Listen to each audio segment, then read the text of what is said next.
It on the radar. Oh my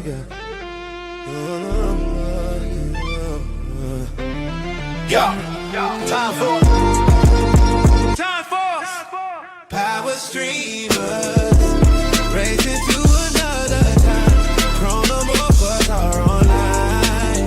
Timeless wonders, fire and thunder. Off to save the world.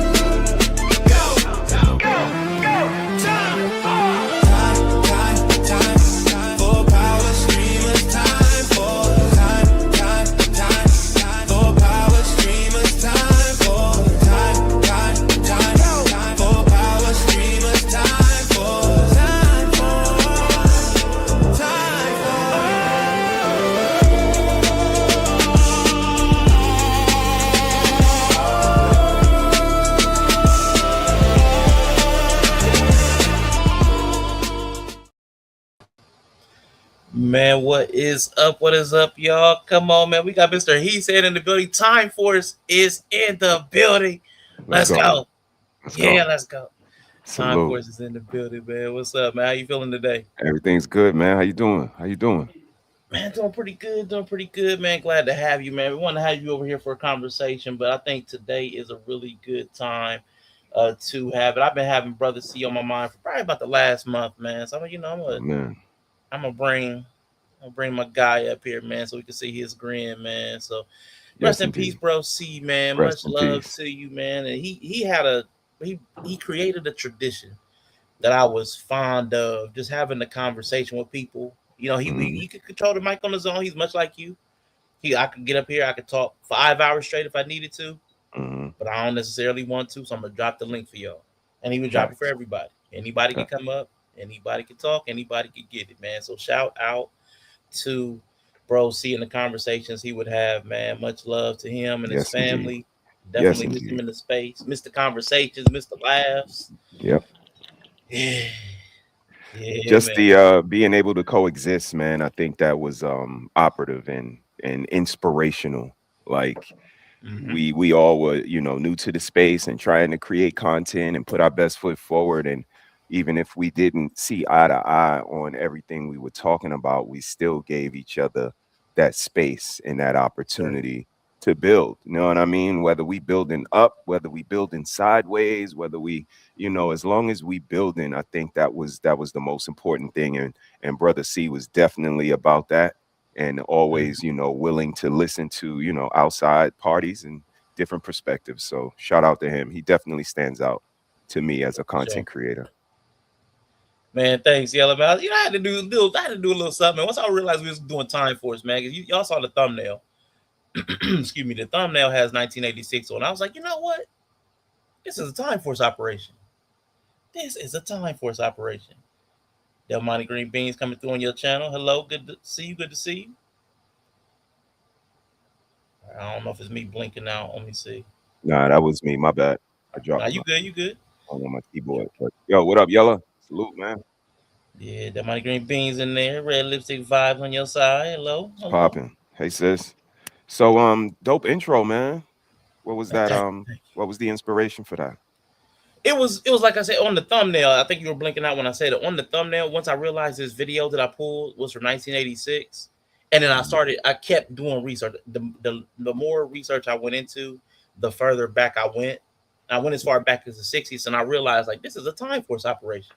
Indeed. Like, this ain't just a string. This is Time Force. Absolutely. And shout out to Bro C, who was also the inspiration for Time Force.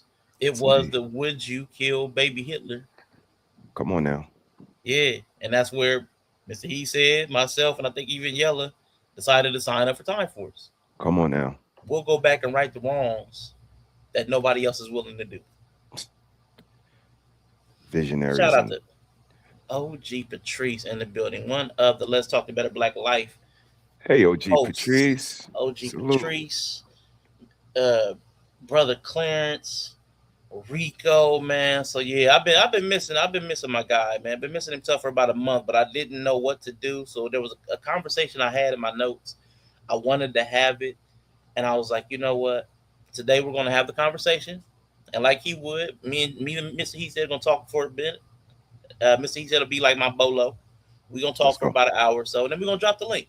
Yes, Anybody indeed, want to brother. come up, have a conversation, can. OG, if you want to come up at any time, you can tell me anytime. You got the link whenever you want to, because this is honoring the work that you put in over there.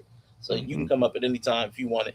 But for Absolutely. the general Thank y'all. public, we'll drop the link in about an hour. Alonzo Hall in the building. Appreciate you.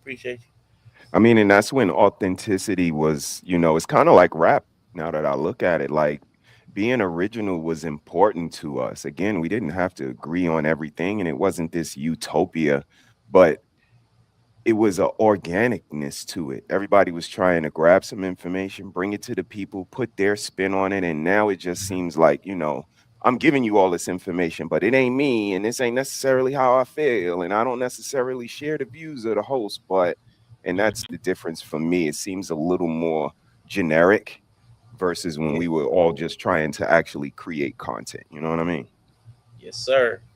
And shout out to Mr. She Said in the building, man. Much love, much love. Kitchen Medicine Cabinet, good to see you, good to see you. She Said in the building. All right. So listen, I know Yellow's gonna slide through for a quick minute too before he heads to work, but I want to jump into the topic. I'm gonna go back and forth between several videos, ask some questions, and at some point I actually built out some, using my trusty Dusty AI. We have some visual aids as well. Some Okay. charts and graphs. Got all official on this mess. So listen, we are going to jump into it, and I'm going to pause several different times and ask you your thoughts, Mr. He Said, because I found it interesting. I found it interesting enough that we needed to travel through time to Mhm. see if the issues that we've been talking about today between men and women are really modern. Modern women, these men today, Mhm. and we've attributed a lot of it to certain time periods.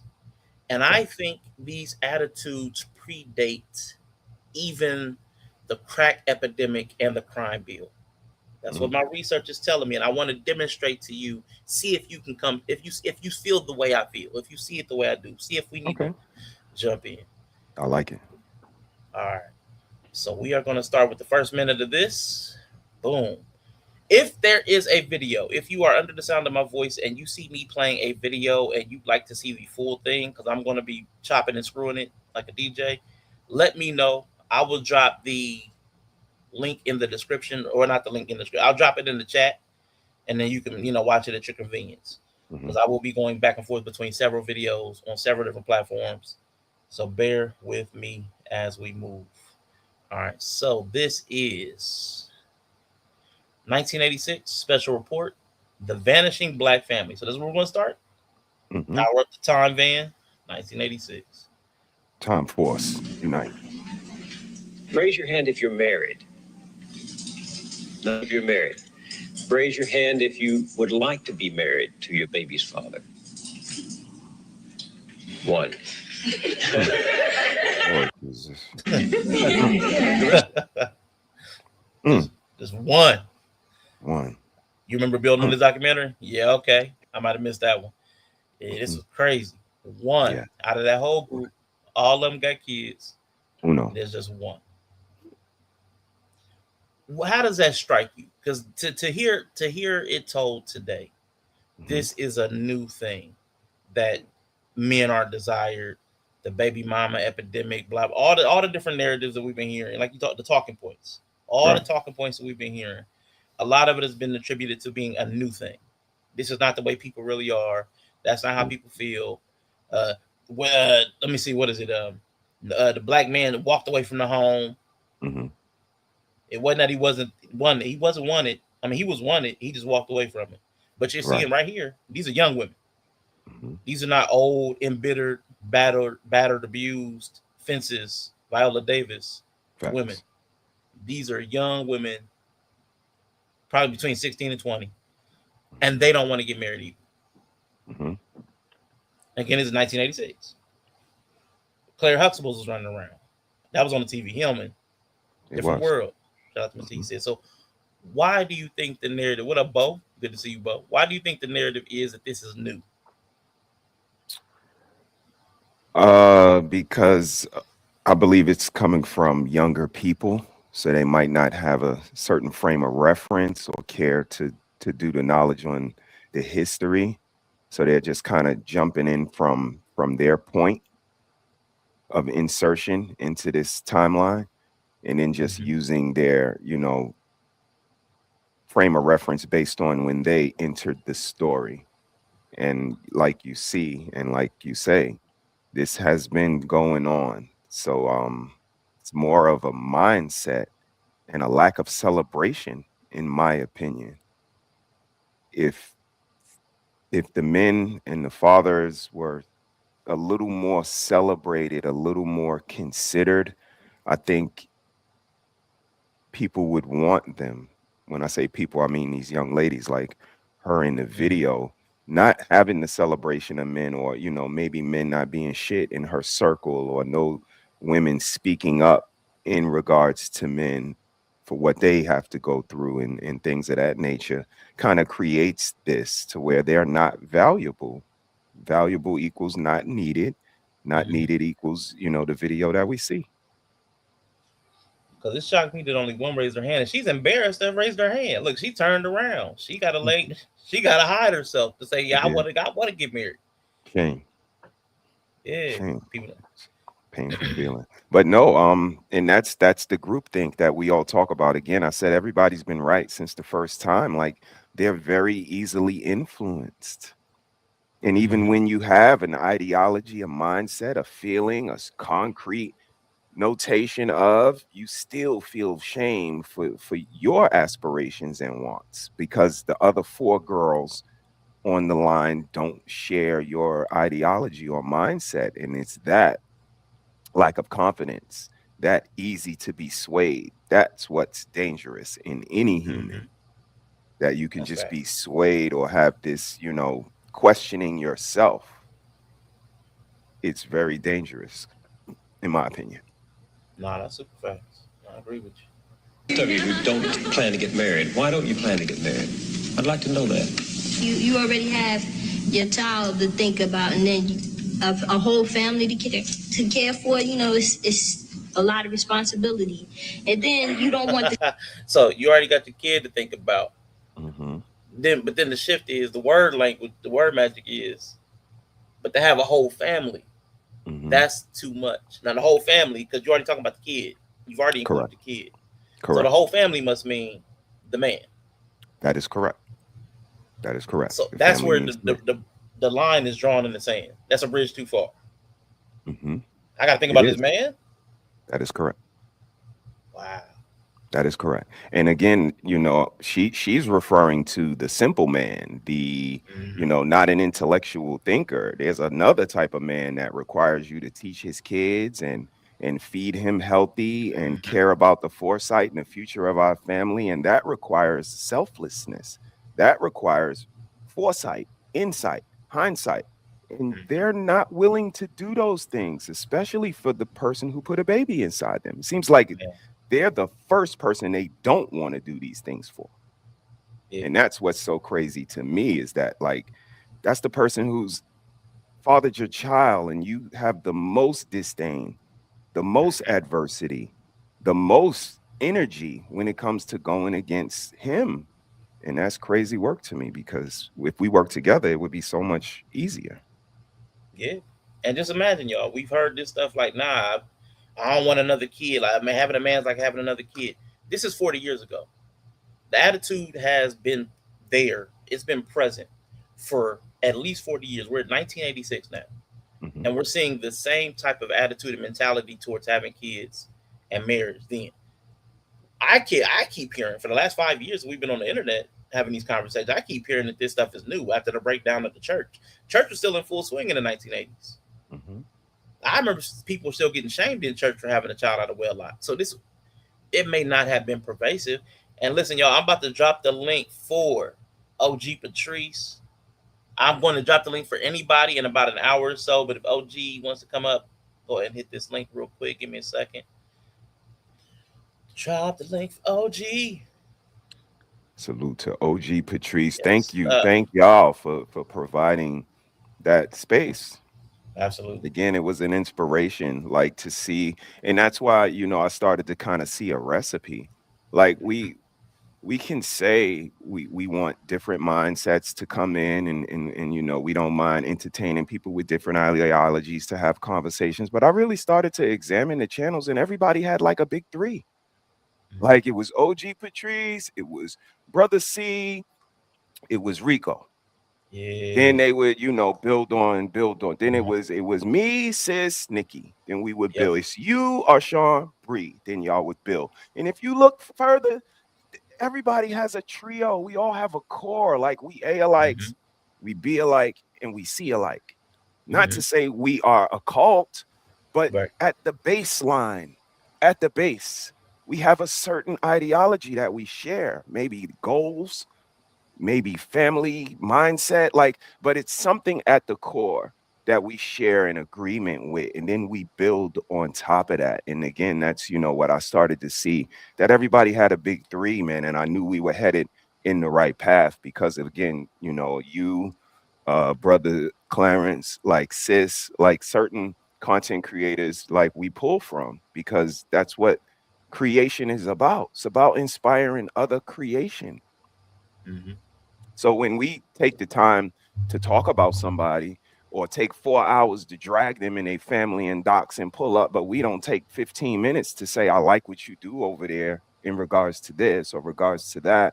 So, you know, it was a little disheartening for me. And that's why sometimes I get on my little kitchen counter and start cooking, because Let's go. I thought this was a space where we could create a unity we didn't have in the street. I said it from day one, like we were very ununified out in the street, and I thought this was going to be an opportunity where we could celebrate each other and build off each other, and it just turned into something different. But when I keep y'all core in my mind and, you know, in my heart, we continue to push the information that we push, man. So shout out to y'all. Yeah, same, man. I agree with you wholeheartedly. It was a thing I thought as well. That's one of the reasons I gravitated to Let's Talk to Better Black Life, is because I thought this would be the bridge where people who were like-minded could start building something together. And that has been the case on smaller degrees. I just thought it would be more the way Black people talk in general, in real everyday life. Black people talk so much about the Black community. I thought the moment a bunch of us grouped up, when you seeing like sometimes 10, 50, 100 people in the chat, we would be able to make some moves that would be impressive. But it tended to just be more like we see in a lot of Black churches, where there'd be a charismatic head and money flowed that way, and then corruption followed. That seemed to be, and then all the smaller churches where all the work was getting done. That's a fact. That's Whether a fact. Backpack Grassroots, drives, exactly. the people doing you know, grassroots. Brother C with the mentoring. It'll be all the smaller channels that were actually doing something positive in the community, while you saw all the I'll say filth and depravity up on those big channels, like people hooking up with this person and they having a big fallout, and somebody talking about getting doxxed, and somebody I'm gonna call the FBI. I'm like, listen, y'all. And the whole time they screaming, you know, positivity don't exist. Like, and that's what's so disheartening, is that when you got people aspiring to try to show a different spin, and then, you know, you're not only ignoring the spin, but then preaching to the choir that it doesn't exist. You know, this shit don't exist out here, and it's a little disheartening, and it kind of makes you want to fight harder, but at the same time, you'll be easy to give up. So it depends on what type of person you are. So commitments. I wouldn't want no man holding me down, because I think I can make it as a single parent. But don't you, man? I done heard that recently. I think I've heard that this week. I was shocked when I heard this, coming from the 1980s, 40 years ago. Like these, like I think I can do this by myself. I don't need a man. I don't need the guy holding me down, holding me back. He's holding me back. Right. Why do I want a man holding me back? Was I think her wording. Yeah. I'm like, man, 40 years ago, I'm telling you, man, I was a little caught off guard, man. I mean, and again, helping. Go ahead, my fault. This is you good. This is you know, poses a question for me, like, pick a lie. Because if it was like this back in the days, a man holding me down and grandpa was so bad, why do you want men like grandpa back now? Like, where's the men of back in the days? We want the old school men, but grandma was being oppressed, so you say. So, you know, it's like, pick one for me. And that's what makes this become advertisement, because some people may hear it that don't have the information, don't have the talking points down, but they hear the advertisement that they don't need this person in their life and they accept it. Like, that's why advertisement is so big, because some people don't know what to buy. And your commercial may just push them over the top. But what you selling? Influence. It's real. Raising that baby from a man? Not really. I didn't have a father. My father wasn't in the home, so it really, male figures are not substantially important in the family. Wow. So she didn't have a father. She did. So why would her kid need a father? So this goes back even further than 1986. That's a fact. So they see, like you said earlier, there has been no esteem on having the man there. So now their attitude is, I don't need a man there. Why would I? That's huge. That's huge. Wow. All right, let me skip forward a little bit, man. So Time Force might have to go a little bit further back than 1986. But for now, in this documentary, they do talk to some of the men too. You can imagine it's the same type of dude. The fathers of kids. Yes, I did drop the link. I'll drop it again. So when this came out, we absolutely put this on our page. But what I did was I kind of did like a transponding type of thing. I kind of imposed a different face onto this talking. So could you share this screen right here? Absolutely. Boom. Check this out. Oh crap! I didn't put a space. Give me a second. Where's my sound? No sound? Oh, they took the sound away.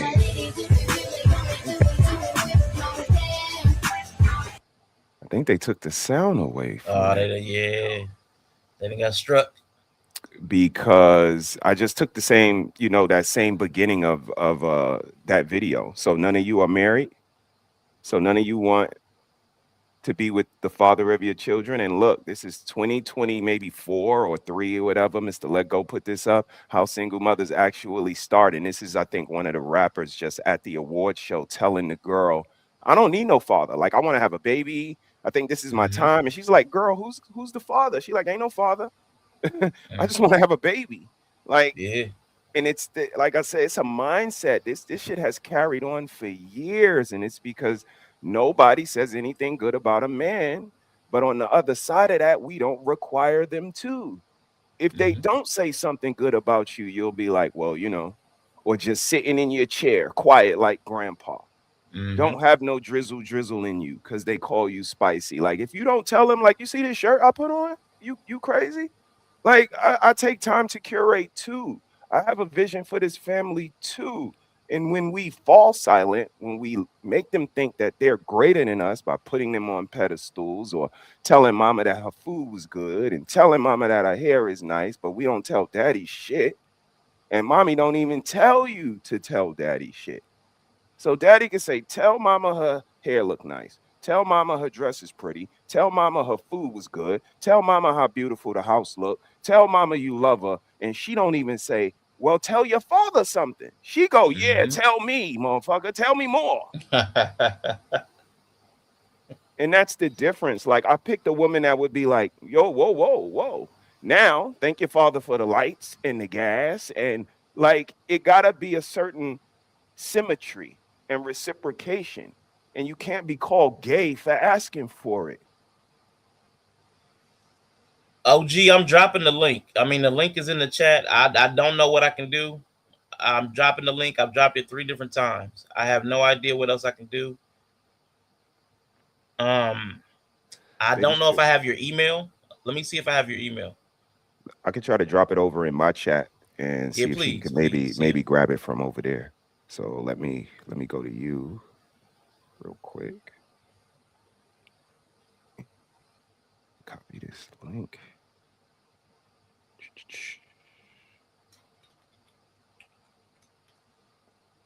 I'm also sending it to the email with the 0804 in it, OG Patrice, just in case. If for some reason it's not coming up in your chat, I'm also sending it to the email just in case.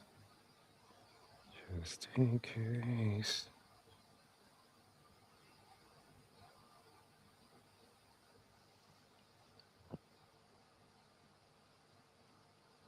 All right.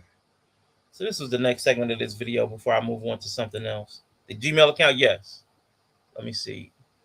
P Garner 0804. Let me see. Make sure. Yes. Yes. To the Gmail account.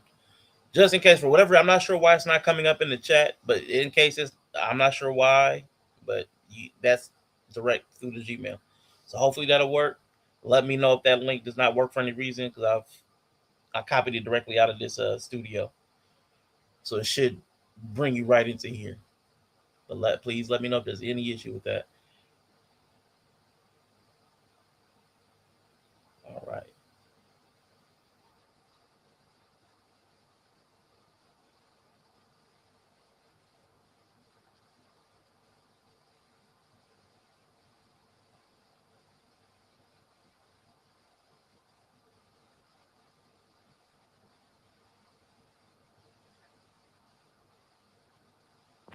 Salute to everybody in the chat. Y'all hit the like button, subscribe, and share. And go over and sub to Critically Drinking if you on my side. Hey, OG Patrice, how are you? OG Patrice, hello. Hey, happy Saturday. How y'all doing, gentlemen?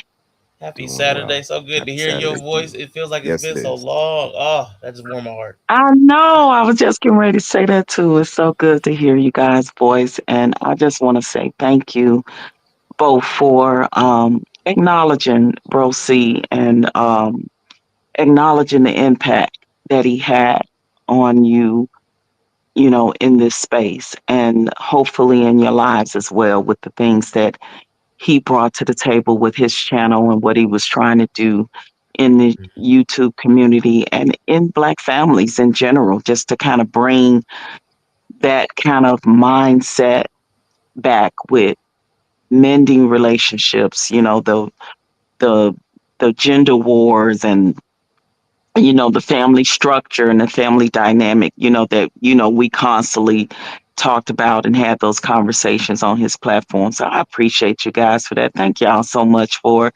just acknowledging, what that Black man was trying to do for the culture. I appreciate it. No, absolutely. I know he definitely touched me.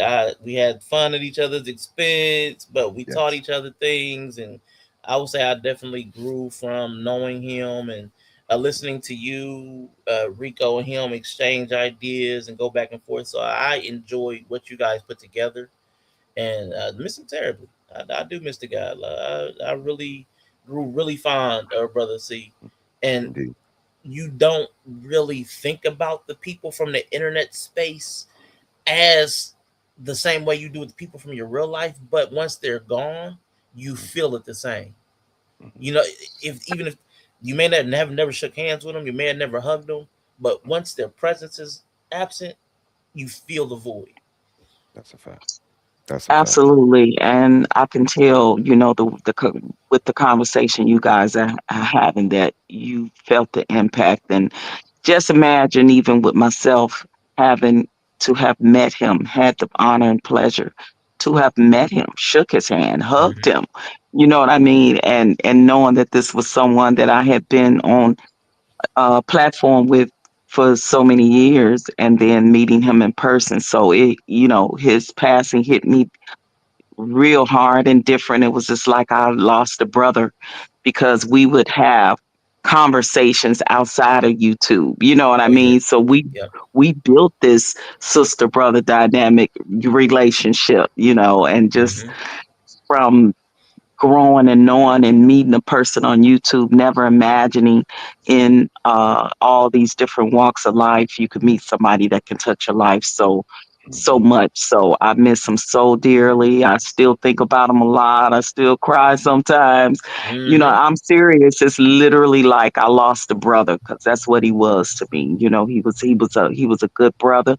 He was a good man, and I can tell that from the way you guys lead your platform right now, you guys gravitated to Bro C is because you guys have and hold these same kind of conversations, and like you said, Mr. He said you don't always have to agree on everything, but I think that there was a happy medium and a bottom line that we all desired, and that was for to see the Black nucleus family and just to see the culture move forward, to try to end and be a part of the solution and not the problem, to ending some of these gender wars out here, but holding each other accountable as well. So, and I see that in y'all commentary all the time. I may not always come through or say nothing or come on the platform, but I always stop through, give my greetings and salutations, my thumbs up, and just listen to all of you guys,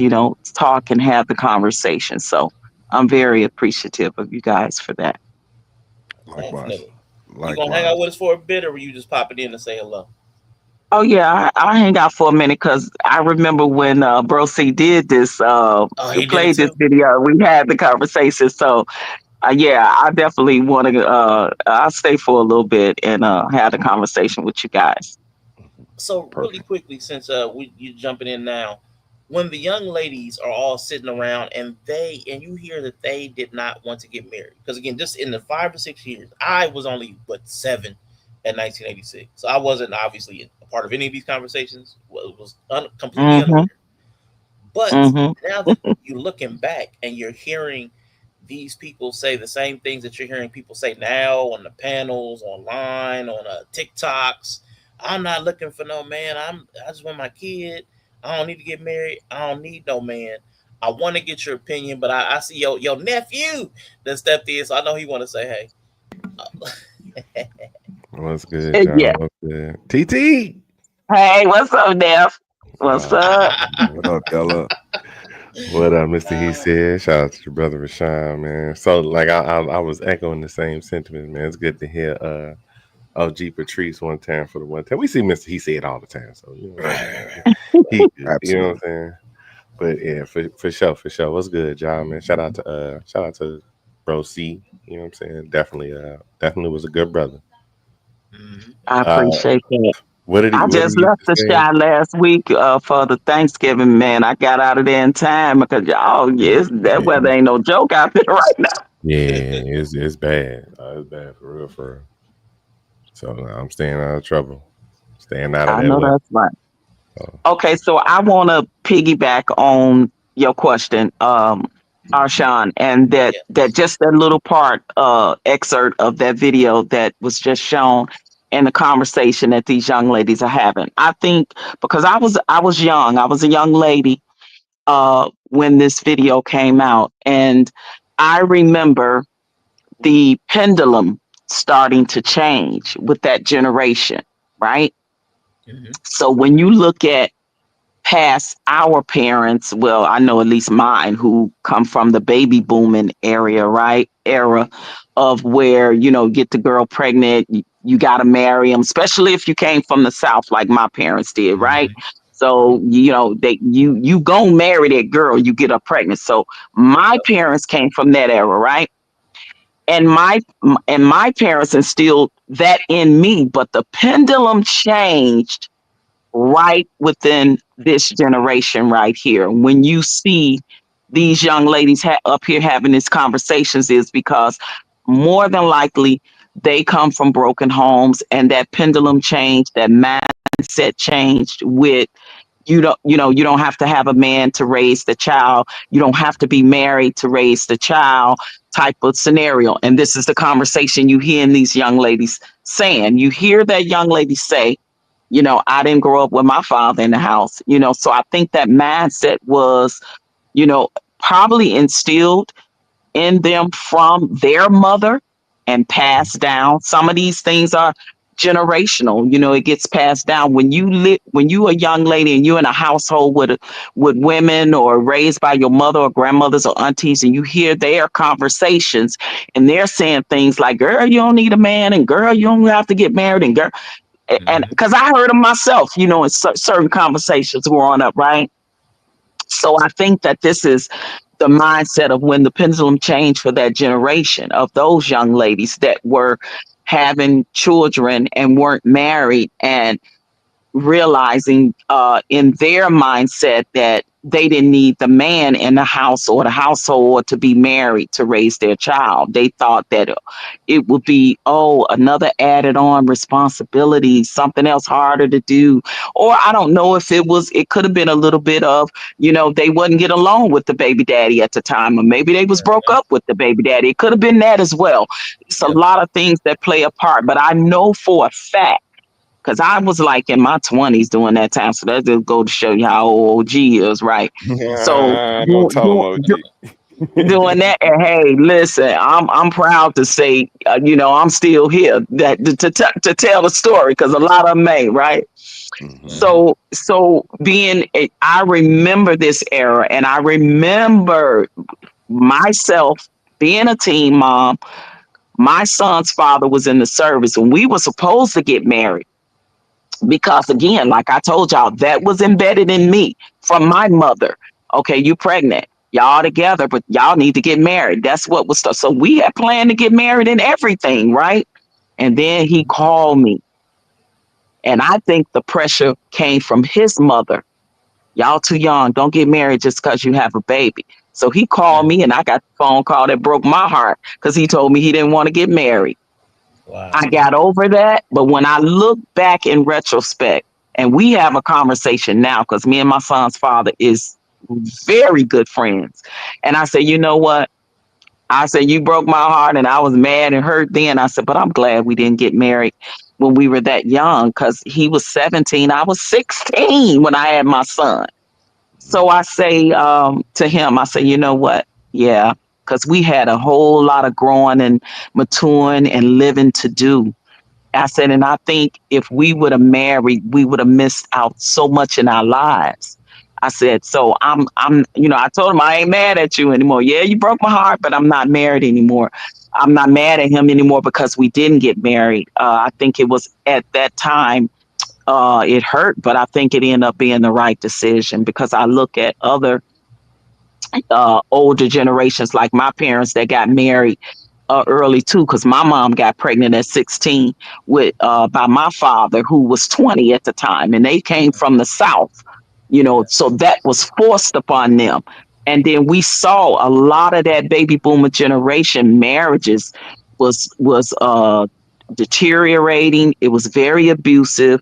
A lot of it, you know, there was a lot of violence. There was a lot of cheating. There was a lot of secret, you know, outside fathers and families and stuff, depending on the type of job the man had. It was a lot going on that's now being revealed and exposed from that generation, right? Men who were like truck drivers, they had whole families on another side in another city in another state.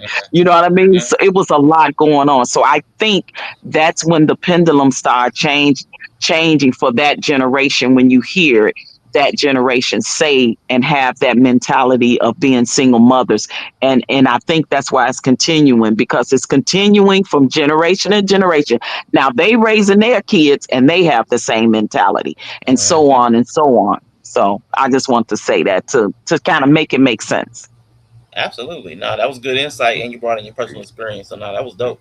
Thank you for sharing. And I saw Bree come in, Brother Vaughn came in, and I know there was another gentleman with a Smoke and Talk podcast, man. Welcome everybody in. And Brother Vaughn, I know you were a veteran of Let's Talk the Better Black Life, so definitely, should you want to, before we drop the link for the public, if you wanted to come in and chime in, please go ahead and let me know.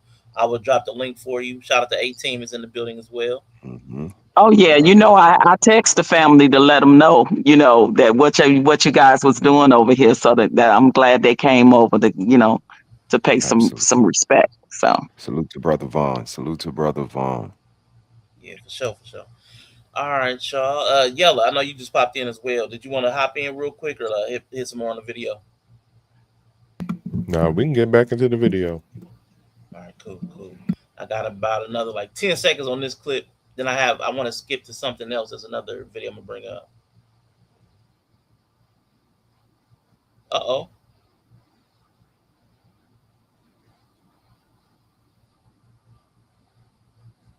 Yeah, bring it up, bro. Oh, snap. My bad.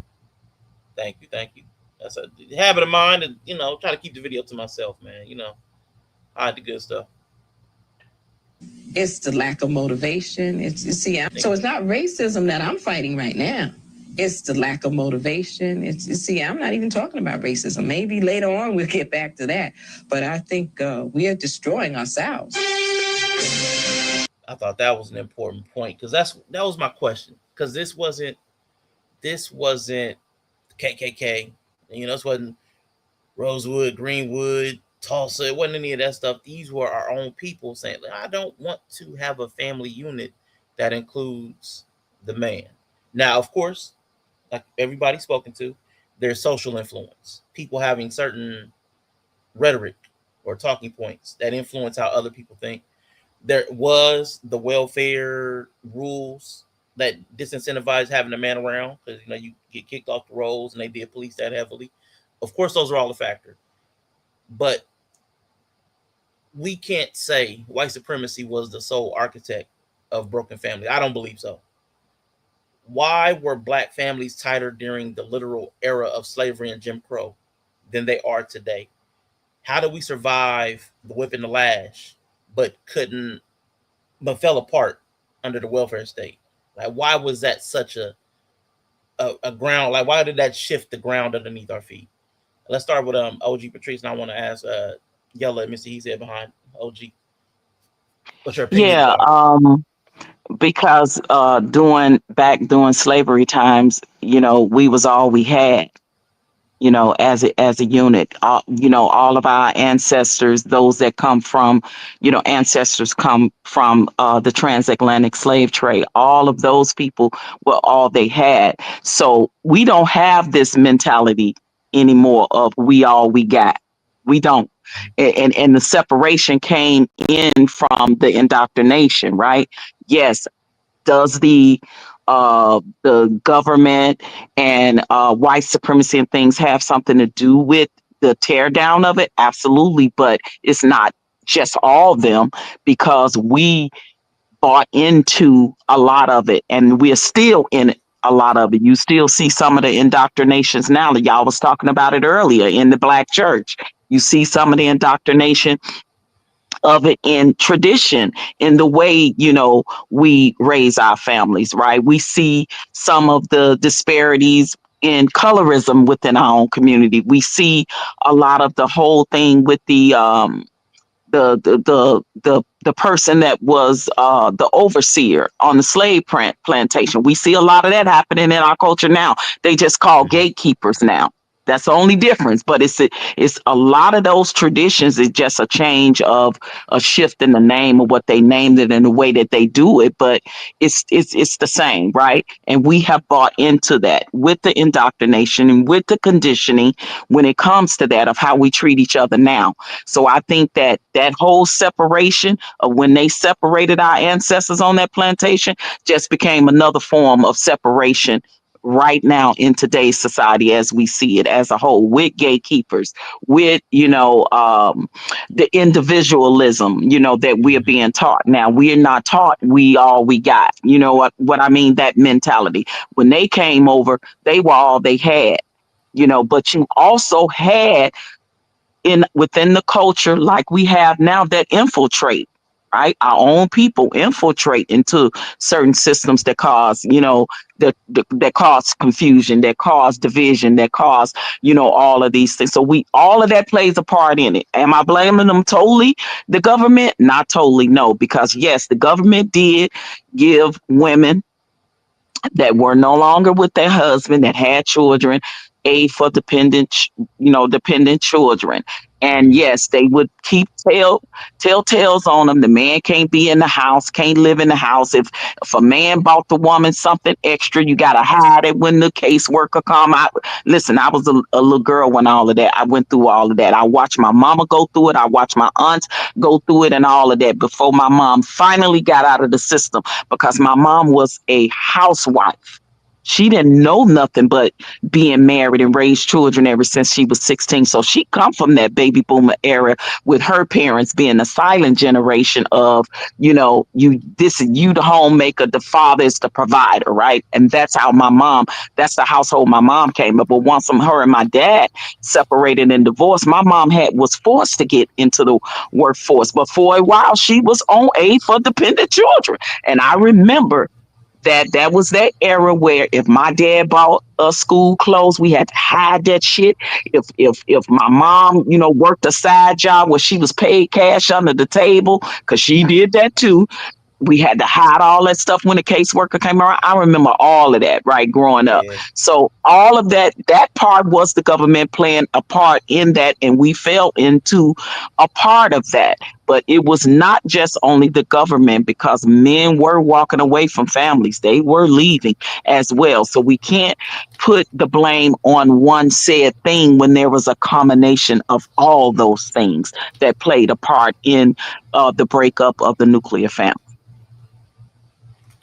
Appreciate that. Now, Mr. He said in yellow, I know OG thoroughly covered it, and I agree. I've heard all of that stuff too, so I definitely agree. But do either of y'all have something to add to that, or any disagreements there? No, I wouldn't have any disagreements. The only thing I would add to that is practice, bro. We talking about practice. Practice. Shout out to AI. So back in the day, we had practice, y'all. Like the slavery, the family nucleus, being very focal is because it was all we had. Kind of like you had to be with the family. We really didn't have the options that, the younger people, the newer generations kind of have. So that practice kind of led to perfect. But when I hear about the mindset, I kind of hear sports, back to Allen Iverson again in practice. These are the things we control. Like I was told we control free throws. We control those, and turnovers. We control those. So if we're doing a poor job at the things that we control, like the elder said at the end of the video, we could get back to the ops later. First, we got to master the things that we control first, and we control the mindset of our sisters. Our sisters control their own mindset. So when the mindset is the problem and the flaw, because we see it 40 years later with the same mindset on different faces, again, it's lack of practice now. Not practicing celebrating the men in the world. Like there's been such a lack of practice, and like OG had to say, like it's both sides, and that's what we kind of been here for 6 years. Because when we say it's the ladies, that's when they say, well, kind of look at both sides. No, look at the ladies, because that's what we said. We ain't say both sides. It depends. Maybe the men, maybe the women. Everybody got something to do with it. We know that. We grown. We know that. I'm 51. I know everybody got something to do with it. But we talking about the ladies right now. And until they can sit and take the correction and say, you know what, you might be right. You know what, I might have to work on this and that. It hasn't been that. That's the only reason I'm still here. I am such a contrarian like that. You tell me don't think about pink elephants. First thing pop in my head is a pink elephant. And when I get ladies like, move along, you don't need to be talking about women. Now I'm staying right here. I so been wanted to talk about men. Men got some shit that they need to be pointed out too. I'm the one that said they ain't got no pictures on the wall, remember? I'm the one that said they ain't got nobody bringing them no plate, kissing them on the cheek, giving them no vegetables. I'm the one said all of that. I'll get back to them when I get to them. You can't make me get to them. And that's my whole thing. Like, ladies been like, move along, nothing to see here. But it is a lot to see here, though. And that, like you showing, y'all mindset been fucked up for 40 years. And it's a lot of pussy-ass men been sitting by letting y'all do the shit. And I'm not one of them guys. I got a whole quarter zip on right now. Rest in peace to Bro C. He would be proud of these young niggas with this quarter zip shit. Like, it's a mindset you have to start to adopt. And maturity is a part of that. Listen, I agree, because I've never seen more degeneracy in females than I have within this last 20 years, maybe longer. Like, I'm just like, and again, it's indoctrination, it's culture, it's letting the wrong people and things and inspire them and influence them, right? Reality TV, all the falsification of even some of the indoctrination that was told to us by our mothers and grandmothers. You know, I've had that conversation with my mom, like, no, mom, that was wrong, what you said about this, that, and the other. And I don't feel that way, and I don't think that way anymore. And I think, like you said, that there are a lot of women that won't challenge the mothers and grandmothers that raised them, nor will they'll get with a man and a husband, and he may be too, lenient and docile in the marriage and relationship to take control and lead as a man. And when I say control and lead, I don't mean if he ain't worth that person leading and controlling. I mean it in the sense of if he's that man that knows how to lead and control the situation, then yes, that's supposed to be a equilibrium within that relationship. But I see the failure of that because I see the mindset that a lot of these women have about allowing the man that's worthy of doing that to actually do that. That's a fact. Shout out to Bolo in the chat real quick, because I wanted to honor the people who were on Let's Talk to Better Black Life most frequently, Bolo. If you can see the link in the chat, because for some reason when I drop the link, it's not going over to Mr. He Says, or Mr. He Said, if you could take it from the private chat and drop it on your side so that they can get it. Bolo, you are more than welcome to come up to join the conversation before we invite the general public up. Good to see you. But we have Brother Vaughn in the building. And after Brother Vaughn introduces himself, everything yell out. You can jump in. Brother Vaughn, good to see you.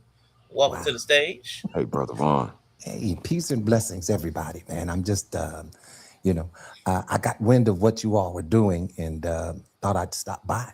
Brother Clarence, that was my guy, man. And, yes, sir. I thank God for him. He was a great example for me in these spaces, and that's why I followed him the way that I did.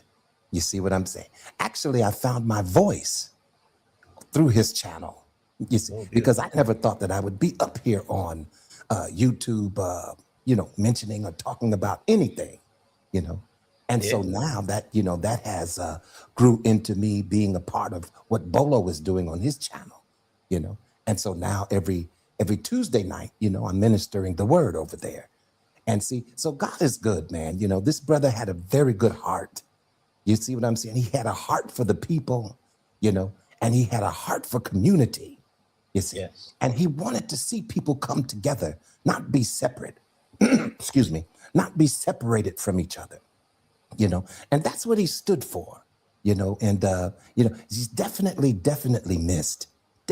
missed. And just to address what you were saying about how perverse the women have become. And we do see it. It's very evident.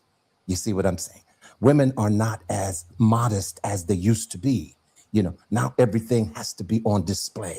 You see what I'm saying? Everything has to be enhanced. You see, you have to have the BBL and you have to, augment your breast. You see? And all of these things are devices of the enemy to just exploit and to use you. You see what I'm saying? And so definitely, we see these ratchet women, you see, and we do complain about them because we notice them. Just like my brother said, we're noticing how degenerate this age is becoming, you see. But I also like to add to that, see, a lot of us brothers, we perpetuate that type of behavior. Absolutely. You see what I'm saying? Yeah, what would the whore amount up to if there were no whoremongers? You see what I'm saying? So let's not just come from a standpoint only of pointing her out. I mean, if that's the occasion for this morning, then by all means, then that's the topic. You see what I'm saying? But degeneracy exists equally on both ends of the spectrum. See, because there wouldn't be a whore if it wasn't for the whoremongers. You see what I'm saying? So I just wanted to drop that there. I'm pretty sure some agree, some disagree, but that's okay. But I do appreciate you. I do appreciate you taking this time to, honor Brother Clarence, because he was a great force in this YouTube space. Sister Patrice, glad to hear from you. Brother Yella, Arshawn, Mr. He said, glad to be up here. Same here, Brother Vaughn. Good to hear your voice. Yeah, Likewise. man, it's giving me all And kinds of share the nostalgic platform feelings. with you again. Oh my God, sharing the platform with you again is like so dope. It's Yeah, been I a love while, right? Man, it's hit me in my feels. Hit me in the fields, man. But Yella, man, you want to jump in on the topic real quick? I mean, and everybody pretty much, you know what I'm saying, cooked it up. You know what I'm saying. If I'm gonna get my little spoonful of it, I think that the women forgot that they were the women, and not like in a know your place type of thing, but as in a you're different type of deal. Like I think right now it's just a bunch of niggas running around. And that's really what it feels like. You know what I'm saying? It feel like it's just a bunch of niggas out here. You know what I'm saying? So I think for like the current times, like because where it's evolved to, because I think a lot of that came from a place of necessity. You know what I'm saying? Like I look at them young ladies in that video, and I understand where they was at that point in time. But then, like most things with us, I don't think we ever see when we get out of the woods. Like we still want to hold on to that. What am I looking for? Like that oppression. Like we want to look for that oppression that enabled certain things, right? Because you got to do what you got to do sometimes, and we all have been there. We all understand that. But after you've done what you had to do, you got to stop it. Like you know what I'm saying? You can't keep doing what you got to do once you get out of that situation.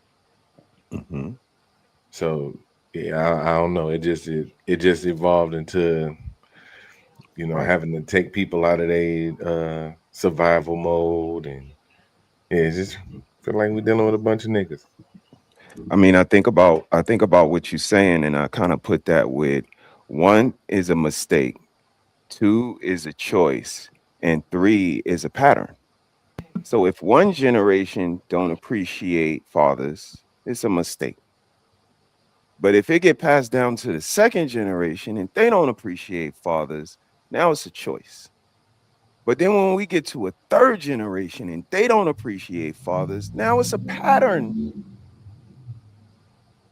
Yeah, and they don't appreciate, and that's what I'm saying. They don't appreciate them now because they think they're the fathers. That's why I say it feel like just a bunch of niggas out here. Right. So you know what I mean? So now I'm just back to the sports thing. Like, how do you get the team back on the right course when everything that we're doing to lose games, we're doing it? We're missing free throws. We're turning the ball over. Like, all the mistakes are because of us.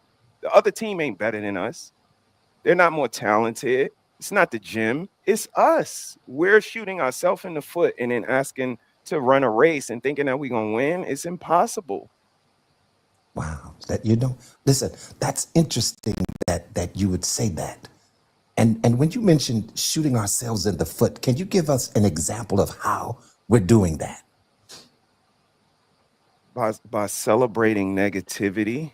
Yeah. By not celebrating family, fathers, like not having a certain mindset of humanity, of selflessness. Wow. I think that would get us further, even if we do have our own opinions. We do share our individual ideologies, but understanding that we humans first, and then everything else kind of comes after that, then I think we approach things a little more different, because there's a certain selflessness that we would look out and look to other people for direction, correction, or inspiration. Your choice. Wow. Yeah. Yeah, that's awesome. That was definitely awesome. It just seems like we have fallen out of love with each other. Mhm. There was a time when we loved each other. We had each other's backs. You see what I'm saying? And somehow the enemy crept in and just caused all of this division through behaviors. You see what I'm saying? We have been enticed and influenced, to act in a certain behavior. You see what I'm saying? Which is causing us to be indifferent with each other. And so that's what I hate to see. I hate to see these panels where everybody blows up at each other and nobody has any type of communicative skills because it's all emotional based. You see what I'm saying? All of the hurt and the pain and, all of the resentment and the rejection, you see. And so it just shows up in a lot of these platforms when they're going back and forth at each other, and to me, it's not a gender war thing. It's not a male and female thing. It's a sin thing, and that's where I stand with it. It's a sin thing. I can respect that. And, I and definitely respect that. and just to piggyback a little bit more, I've noticed, within these last, especially on social media, people that have platforms. Unfortunately, I've noticed, and we talked about this when we had Brother Leon on Bro Clan's channel. I've never seen so many narcissistic people on here that are talking, that are living, that are influencing their subscribers and followers to some of the most disgusting things I've ever seen in my life. When I look on some platforms where now I'm seeing where women are unaliving their children, I'm seeing where uh, like this case in Chicago with the whole Romika thing, where women are unaliving each other. She just actually got arrested and charged with first degree murking of Romika Meeks in Chicago. That's the big thing. Is all over social media right now. I'm seeing more. I've never in my life seen more where uh, our men are unaliving our women. They're unaliving their children. They're unaliving themselves. I have never in any generation that I've ever lived in, and that's been several decades, have seen more of that in my life. So there is, and I'm not saying all, but it's a large percentage of where that is happening now within our culture, where that never was before. It always was there, but never to the extent of what I'm seeing right now. And a lot of these platforms, and I'll specifically say, when all of us came from off another major large platform, which everybody know for the most part it was Lead Attorney. That's how I met Brother Vaughn, Bro C, a lot of us, right? and before he got as big as he is, he used to always stop by Bro C's channel. Did he not, Vaughn? Yeah, he would come through there. Definitely. He would come through, have conversations with us. But again, it's just like when all of a sudden our people, you get so big, now you don't know nobody. And then you see some of the disparate things that have been done and said from that platform. Surprised me, really surprised me, of how he ended up treating me, Bro C, Vaughn, and stuff like that when he used to actually come over to Bro C's channel and have conversations with us. So when you see the difference in the mentality of these people, and when they get bigger and grow bigger and this and that, they get the big head. It's the same thing that happens in real life. So it makes me know that these people that act like that on these platforms are like that for real. And I've never seen so many narcissistic people in my life than I do on these platforms. And that's why we continuously having the war with the gender war thing on certain platforms, is because they don't really want to resolve the issue, the problem. They just want to hear themselves talk and talk about how bad the woman are and drag her, how bad the man are and drag him. That's all they want to do is hear themselves talk. They never want to act on actually doing the solutions like what I saw on Bro C's channel. They just want to have the conversations. Yeah, shout out to also people who come in. DJ Dose, man. Shout out to you, Red Lipstick. Go ahead, Yellow.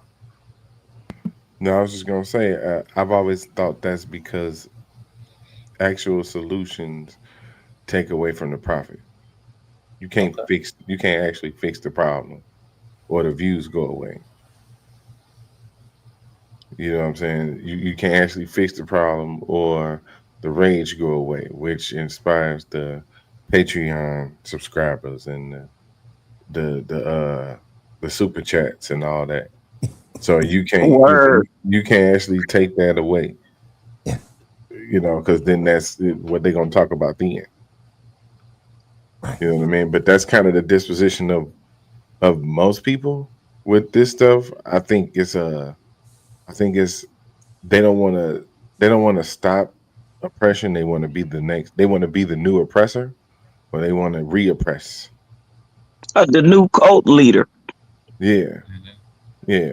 That's why it's funny you tapped on that. I know I had talked about this before. It's like you look at a lot of people's names and what they call themselves, because we don't call ourselves by our real names.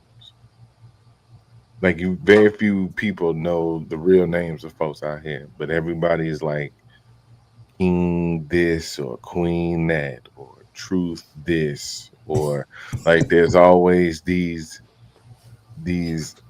hyperbolic, exaggerated descriptions of themselves that I've always been one of the people to never give yourself a nickname.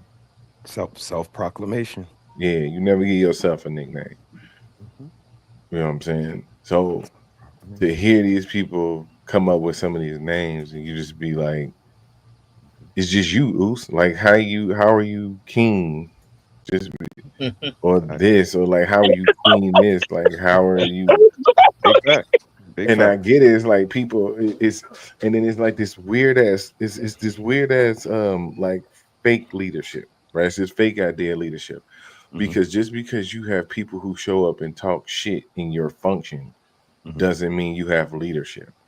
Just because you got a bunch of people in your chat don't mean that you a leader, because they're turning your ass in a second. Facts. Like you don't have you have viewership. You have people who indulge in the bullshit and the brand you bring. Yeah. But you don't have actual leadership. Because you can't get nobody to do nothing but donate to more bullshit. Exactly. You can't get them to do nothing positive. You can't get them to actually go do nothing of substance. Like, that's why I shout out Mr. He said when he was like, "Hey, we got a book bag drive." Motherfucker showed up. Yeah, man. You know what I'm saying? When Bro C did what he did, people showed up. That's a fact. Exactly. You know, that's a fact. You know what I'm I saying? mean, and again, and that's why we kind of gravitate to y'all. Again, y'all are right with this entertainment space. I call it a case study, but that's what, you know, we kind of recognized you guys as like lighthouses. Like there's always gonna be ships that's out there floating around lost. But the lighthouses, like as long as you go toward the lighthouse, like you're gonna be all right. And again, that's what's so disheartening about it, is when you got, you know, Brother C, you got Critically Drinking, you got Sis. Like this was what I thought the inspiration was supposed to be. Like just a little camaraderie. Yeah, we might shake the table every once in a while, but again, overall, there's a baseline there. And when's Black Solidarity Day, y'all? Like, remember, it used to be Black Solidarity Day, a whole day concentrated on the unification of us. And it's different now. I'm not saying it's better. I'm not saying it's worse. I'm just saying it's different. And it's that lack of unity on all fronts. And I think this is, you know, kind of what we see. So that's why we always admire you guys. Again, you know, we have a core of 3. Like we have a certain ideology we share, and we're willing to put these views and experiences out there. Like I see so many people on the fence. Well, I don't know. They have no position on anything, and that's so Like, hate me for it. I don't care, but I'm gonna put it out there. Like, this is how Mr. He said feel about it. And maybe you can build on it, maybe you could build around it, but I'm not gonna pussyfoot or try to people please to, gain these clicks and views that y'all talking about. So that's the difference that I see. It's a certain genuineness that we kind of came with, and whatever comes with it, we'll take it. But it's the lack of that nowadays. It just seems very generic, like Sis said, like everybody is following this formula, and it's not because that's your integrity. You're just doing this for clicks.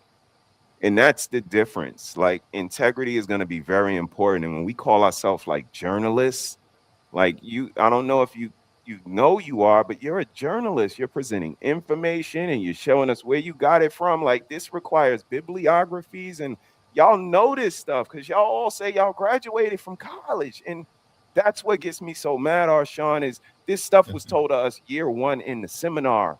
We was taught about speech. We was taught about health and condoms and like year one, time management. And y'all graduated from school, got your own family, and forgot all the seminars, all the sports, all what your coach said. Y'all don't know nothing. Nobody don't know leadership. Nobody know participating. Nobody knows teamwork. Nobody knows anything. And like I said, this is the biggest remedial class I've ever been a part of, and I never got left back. Yeah. Wow. It's like nephew said though. It's like Yella said. It's become a commodity. It's about the clicks, the views, the money. And if you notice that all of the smaller platforms like what Bro C had, what you guys are actually putting more work in to make the difference than the bigger platforms is, right? They sold a certain amount of people on that, but when they got as big as they got, it was just all about how much I can make, how much my platform can make, how many views and clicks and subscribers I have. When you have smaller channels like Bro C had, like you guys have, and you guys are having fundraisers and drives. Now imagine the impact that the larger content creators could do with that if they did the same thing, if they follow suit. And they have more subscribers and followers, and they influence more people because their platform is larger. But what do you see? You only see the smaller ones really doing the work. Wow. Real quick. Sad but true. Let me You know what's introduce interesting too? Brother Bond. Give me one quick moment, real quick. I want to bring some more of the topic in real quick. Okay. On our little Time Force report, man, I did some digging. Got a little chart going. This is just from the 1960s. If you see the blue line, that's the marriage rate in the Black households. The red line is the single motherhood rate. So you see we have that direct inverse ratio. As one goes down, the other goes up to where we are now. It stopped at 2020 is where this graph stops. You got an X shape. Totally flip-flopping, totally inverted. Now, I want to ask, Brother Vaughn, go ahead and get your thought in, but I'll let you start.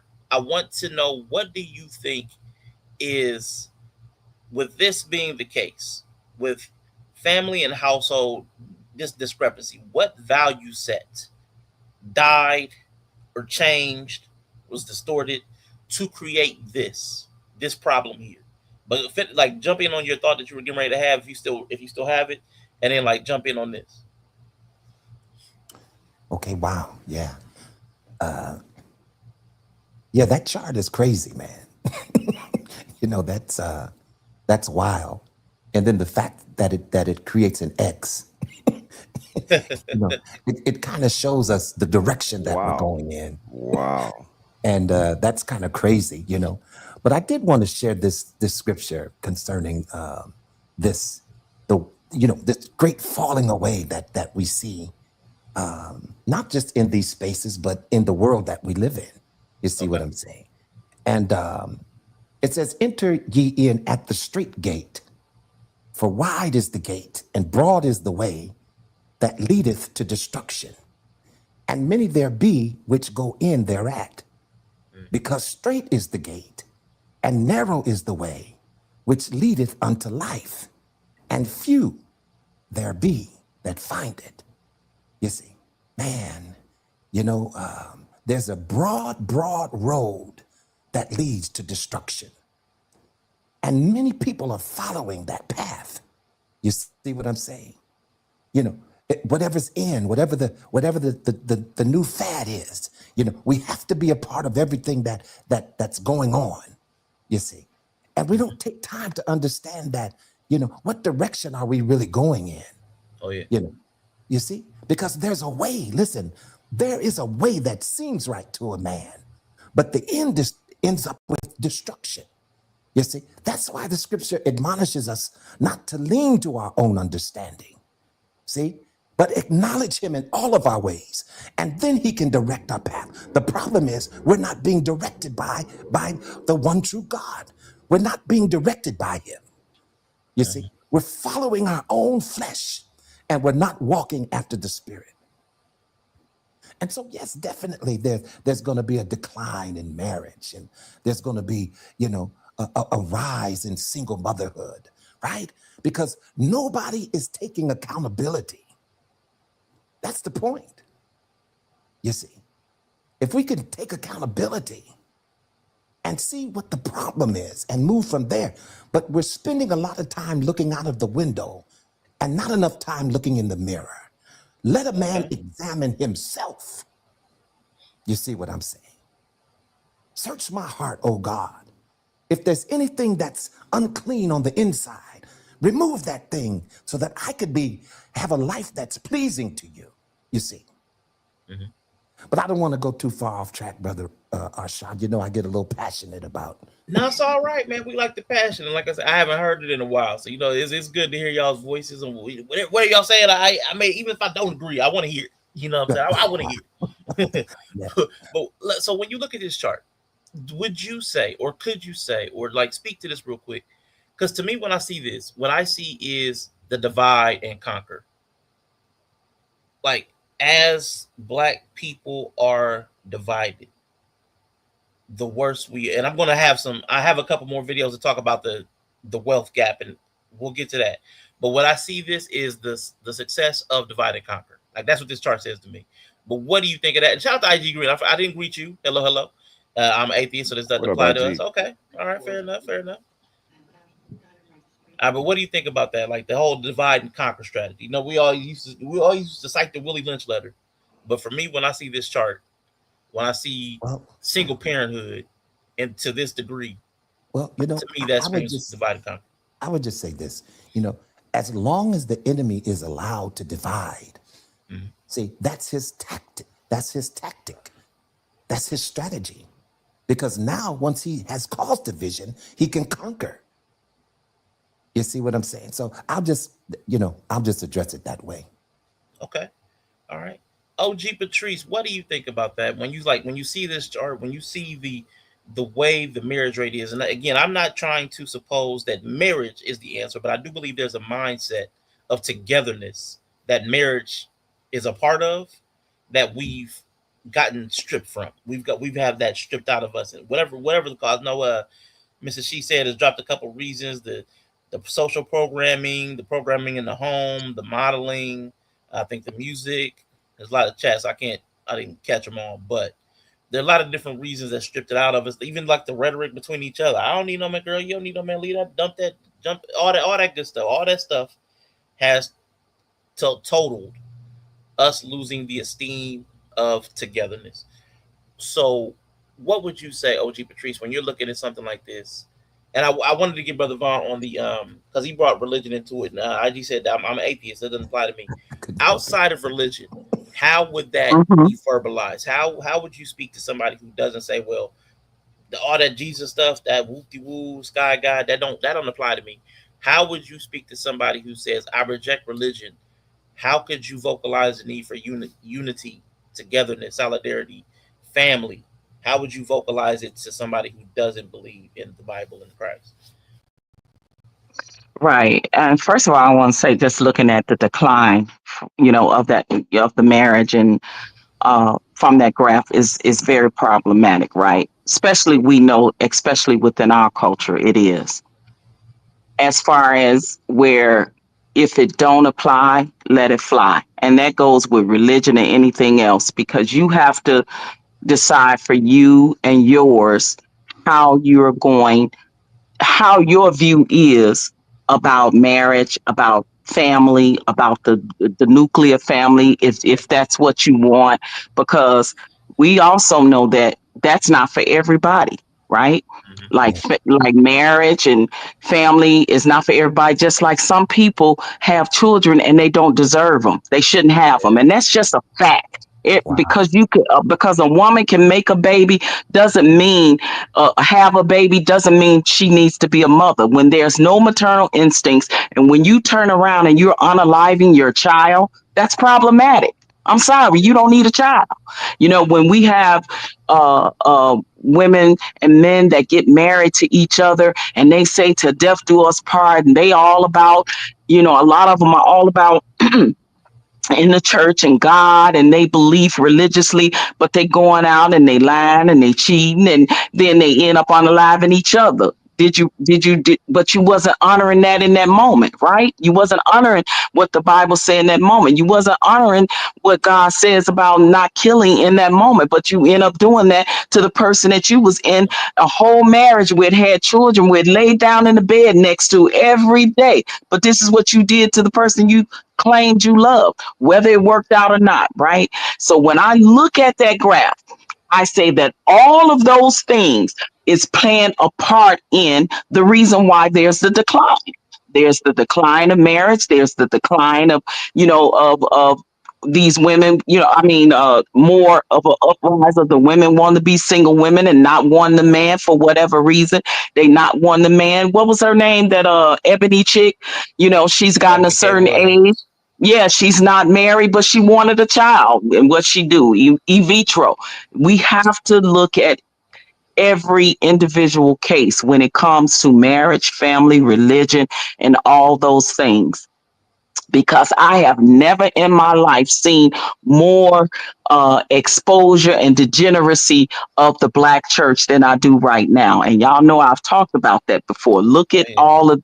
all of these pastors that's being exposed for pedophilia, getting caught with child pornography and all these different things, and being exposed for, a lot of the things that they are doing within the church. So when we have these conversations, we have to look at the whole spectrum of things. And that's why a lot of people have walked away from the church and from religion altogether, because they have been hurt or church hurt or whatever, or hurt by religion, because the people that told them you should love God and love each other have misused them within that system. So it's so many dynamics that play a part in the decline of the nuclear family. Well, it don't seem like family to me when I lived in a household and y'all knew Uncle Charlie was touching on me. See, we got to really talk about the whole dynamic of the reason why there's a decline of all these things within, and I'm talking specifically within the Black culture because I'm a Black woman within that culture, right? So Right. I'm specifically talking about within our own culture, and there has got to be some ownership, some onus and accountability for that within the religion and the churches, whatever it is. It don't matter if it's a mosque, if it's a temple, if it's a whatever your religion is, right? It doesn't matter whatever your family dynamic or mindset is about family and marriage and children. I have come to know from all of the degeneracy and despair that I see now within our culture, that every woman that have a child don't mean she's a mother and deserves a child. Every man that put a seed in a woman to have that child don't mean he's a father and deserves to father that child. Every woman and man that's in a marriage or same sex situations don't deserve each other just because they that way. Because look at what we see within all those dynamics. And until we address those dynamics and how they are and where they stand, I won't say, every woman should have a man and every man should have a woman and everybody should be married. I won't say that, and everybody should just have a happy family and a child dynamic, because we have seen those pictures also those paintings be skewed within the culture and within our generation. That's all I want to say about that. Now, I'll listen for a minute. Listen, I respect that. you don't have to necessarily be a religious person to have good morals. You don't have to be a religious person to know the difference between what's good or what's right and what's wrong. You see what I'm saying? You don't have to be a religious person to desire community and unity. Okay. You see what I'm saying? Yeah, you don't have to be a religious person in order to have those qualities. Not at all. You see what I'm saying? But I do believe that a good foundation helps you go further in life. Yeah, I agree with that. You don't have to, you're right. It's about morals, integrity, values, and things of that nature. Brother Von, so you are Exactly. absolutely right. He just asked me specifically about from the religious perspective. So that's why I Right. gave it Yeah. from that perspective. But yes, I know plenty people that don't believe in God, that not into the religious realm and sector, and they are very good people. They have very good morals, Exactly. integrity, values, and things of that nature. Exactly. So yeah, you're correct. Yeah, exactly. All right. Guys, we've been up here about an hour and a half. I am going to drop the link if anybody does want to come up. So the link is in the chat. Not sure why it's not going over to Brother He Says, but feel free, Mr. He Said, if you would drop that Yeah, on your side as I well. dropped it in there. Yep, I'll drop it again. Right. Absolutely. Cool. We got But I IG really, in the building. I really What up, appreciate IG? the conversation though today. I Oh, for won't be sure. able to stay too much longer, but I'm gonna try to hang in there for a bit. But Absolutely. I Yeah, really everybody appreciate stay. you all, recognizing Brother Clarence, and it just takes me back just even looking at his picture up here. Yeah. I ain't gonna lie to you. I got a little weepy when I pulled the picture. I was like, you know what I'm saying? I Yeah. think we should have like a background from his channel or something. I was like, no, we could actually have him present. I was like, oh man, caught me off guard. I was like, oh shoot, caught me in the fields. But But yeah, man, Miss what's Rosie. good, Arshawn, is the fact that we can have these conversations. See, when I run past streams like this one, where people are actually communicating with each other and giving each other time to speak, you know what I'm saying? Oh yeah. Man, how much more can we gain and understand in that way? Oh You yeah. know, but when you see all of this chaos, and I'm trying to figure out, well, how do you get anything done with all of this chaos that's being exhibited? How do you accomplish anything that way? You know what I'm saying? Yeah. Oh And yeah. I understand, like you mentioned earlier, about the likes, the clicks, and the views. People love to slow down at a train wreck, Oh yeah. right? It's entertaining for some people, you see, because they just want to see how far it's gonna go. But man, I like to gain something from a conversation. I don't like to walk away empty. You know what I'm saying? Yeah. I want totally to have agree. at least learned something or been able to share something that helps somebody. That's a Totally fact. agree. Real quick, we're going to introduce IG, but I know Bo in the chat has said something about put up the chart for the income. This is the projected median household wealth for Black families. So from 1980, we see it's going to be going down to 2050. In 2053, the household wealth will be going down to zero. I have an economist, God Jordan damn. Fraser. I have a video where he's Wow. going to speak about that in a moment. But I'm Amazing. going to bring IG in first, and then we'll talk about the actual family wealth momentarily. This is him right there. But IG, What up, brother, IG? welcome to the stage. Welcome to the stage. Come on, jump What's in. How you doing today? what's happening, baby? Y'all caught me before I go to the plantation. You heard me. I What's got a little going Let's on, time. go. baby? You What's heard me? happening, everybody? This the critical. It's been a minute since I've been on the critical Yeah. thinking panel. Good Let's to go. see you, What's yo. Good happening? to see What's happening, guess everybody? Yeah, I do agree with y'all. Like, even with religion aside, I'm your atheist heathen friend. You know what I'm saying? Mm-hmm. Yeah, atheist agnostic person. So even from the LGBTQ side, I do see that same type of rage to destruction. Mm-hmm. Everyone is clicking and going into the direction of reinforcing what is negative about dating. Even me, it's so interesting. Even with me living in Atlanta now, you heard me, I love it out here. But that same type of demographic, I thought like, okay, if I came to Atlanta, it's supposed to be this black, quote unquote, gay mecca. Not just only that, but I see the same type of sensationalism that everyone is chasing after, even within their dating.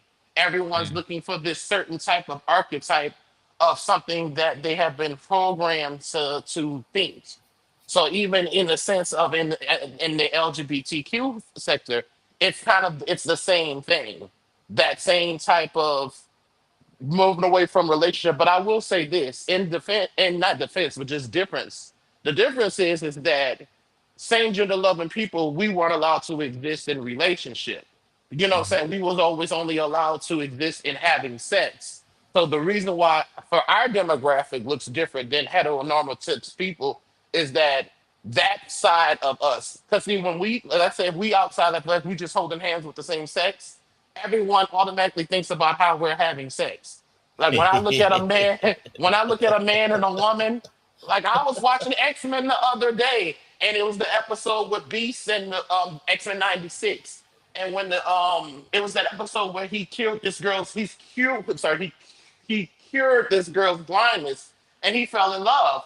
And you know, I kind of got a little teary-eyed because despite him being a male mutant and her being a female mutant, it was just how society and world was just tearing them apart. And at one moment, even when I got emotional, I did not think about what was in between their legs. I didn't say, oh, just because this is a male or a female, this is somehow divinely more emotional inspired. No, I looked at that and saw two different adults and souls that the world, because of its institution, and this is how I kind of see religion, I see religion as the propagandist and as the enemy to mutants and all kind, and the X-Men universe as how they see the friends of humanity. So for me as a Black American who's American descent of slave, who is not Ethiopian descent, who is not anything other than West African American Indian, I know that that biblical principle was never written for me because I'm not of that bloodline. So when we deal with that objective morality, that's the only problem about religion. It has an objective morality that gets the masquerades as subjective morality. Because the only difference is between other people's morality, humanist morality, and religious morality is that we're honest about how subjective it is. Objective morality is assured through the institution of the government and the society. But then it gets to mask around as if it's subjective when it's really the subjective ideas of the people. So part of a lot of the reasons that you're going to see the system of this objective morality was never meant to be institutionalized for the public. It was never meant to be institutionalized for every nation of people. Unless, and I'm going to just land right here, the reason why we have this ideal of this objective morality is because of conquest. Nobody's spiritual system, Abrahamic belief or not, exists worldwide because of just peace. Everybody's spiritual system of what they think marriage and government is, it is determined and it is spread through war and conquest. So we have a system that we're trying to adhere to for our relationships that is all passed down by our conquerors, regardless if it's melanated or not. Because Ethiopia is one part of Africa. That's the reason why you got Christianity. We weren't all Ethiopian. We all are from the northeast part of the continent. So we all have been forced into this type of idea, and everyone's nature or genetics or lineage does not fit in the archetype of that objective morality. And I say what I had to say. You heard me. If anybody want to touch a double tap on that, it's all good. Well, let me All just say right. this because I'm going to have to leave in just a bit, All right, go ahead, Asha, Brother Brown. if I could. You know, number one, thank you for having me up here today. You know, I Mhm. just wanted to share my love for Brother Clarence and maybe make a couple of comments on the topic, you know, All right. and I'm going to have to leave at this time. But, you know, let's get back to loving each other. Let's get back to unity. You know, let's get back to promoting community. You see what I'm saying? And whatever it takes to do that, let's figure out what that is. You see what I'm saying? Because we're much better together than we are apart. And I'll just say that, and God bless OG Patrice. I'll talk to you later, and thank you for having me today. All right, Brother Okay, Vaughn. my dear brother. Salute, Thank you brother so much. Vaughn. Salute, man. Thanks for coming up. All right. IG, I was gonna say I ain't gonna say it's a disagreement. I would just say maybe an addendum. There is a disagreement baked in, so I'm lying. So I don't think that everything has been forced. I don't think that every moral principles, because people migrate, and sometimes people move and they take their principles and ideas and their cultures with them. Not all of it was through conquest, but I know what you're talking about. Like the dominant cultures are because of like typically imperialism, colonialism. But I know also there's like acculturation. People that live near each other sometimes they just blend and bleed. So like, I just wanted to say that because it's not all through force. Sometimes people just fall in love and share a God or two. You know what I'm saying? Yeah. I'm not saying that, but here's the only problem. The only reason why I still will give you some pushback. Can you point into history where especially with Abrahamic beliefs, the ones that we follow, have they ever in any history, has Abrahamic ever got past lands without conquest? Have they Absolutely. ever, you know what I'm saying? So there is a way that Abrahamic beliefs has spread without any form of, I'm talking about majority around the world now. I know there's some exceptions, but every time when I look at every form of Ethiopian history, everyone else's history, I don't see this particular Islamic, I don't see this particular frame of thought now. I see other forms of spiritual beliefs in Hinduism and Sikhism and stuff like that, that does that on the east side of the world. But everything that's Abrahamic belief, I have seen that the ideal of it, its core of it, where everyone gets it from, they didn't get it because of, like in West Africa, they didn't get it until the Ethiopians came. And you see what I'm saying? So that's where you see what I'm saying. So that's where for me, if there's a core that has a certain objective morality for a certain culture of piece of people, when you go to that place, when the people do not go into that, they are either killed or ostracized. So that's what I'm saying is that I get that there's stuff that can happen as a result after that's settled, but I think what I get from what you're saying, that's after a certain amount of decades and lifetimes that people can then say, okay, it's not forced, but it's already baked in. It was baked in from the inception. If you are outside of this particular paradigm, the opposition is baked in. Until you are removed and stripped from whatever you were, your culture was a couple, 2-3 generations down, then it can appear to see that, oh, it's imitation, but is it really? That's my only pushback. Yeah, and I know what you're saying. I ain't gonna spend too much time on it, but I know predominantly the way things are set up is through force or through coercion through the state. Like the state adopted this religion or this culture or these legalities. So I totally get you on the dominance, but I just know that's not, people don't always just move through dominance. Like a lot of people aren't right now. Like expansion is not the way we move on the country now. Like when somebody comes over to America and they become Americanized, it wasn't because it was forced on them. It's like when they fall, some people just become acculturated. They adopt practices and principles from the people that they're around. So but I hear what you're saying. Like again, on a larger scale, when an entire country or entire region adopts a principle or rule or a culture or religion, it's typically through force or coercion, like financial. So I'm with you. Absolutely. I wanted to bring the financial component into this family piece, man. We see the decline in the family. This is Dr. George Fraser talking with a couple of guys, I guess DJ the Money Coach, but I'm gonna let them play. Beautiful means nothing unless you're black and powerful. Let's just get that straight. You cannot be black and proud and niggas too. Okay, that white folks are planning for 3 generations and we're planning for Saturday night, right? Because the whole brothers and sisters is to win, not to look like we're winning. I would rather carry a plastic bag with $5,000 in it than to carry a $5,000 Louis Vuitton bag with $100 in it. You ain't winning.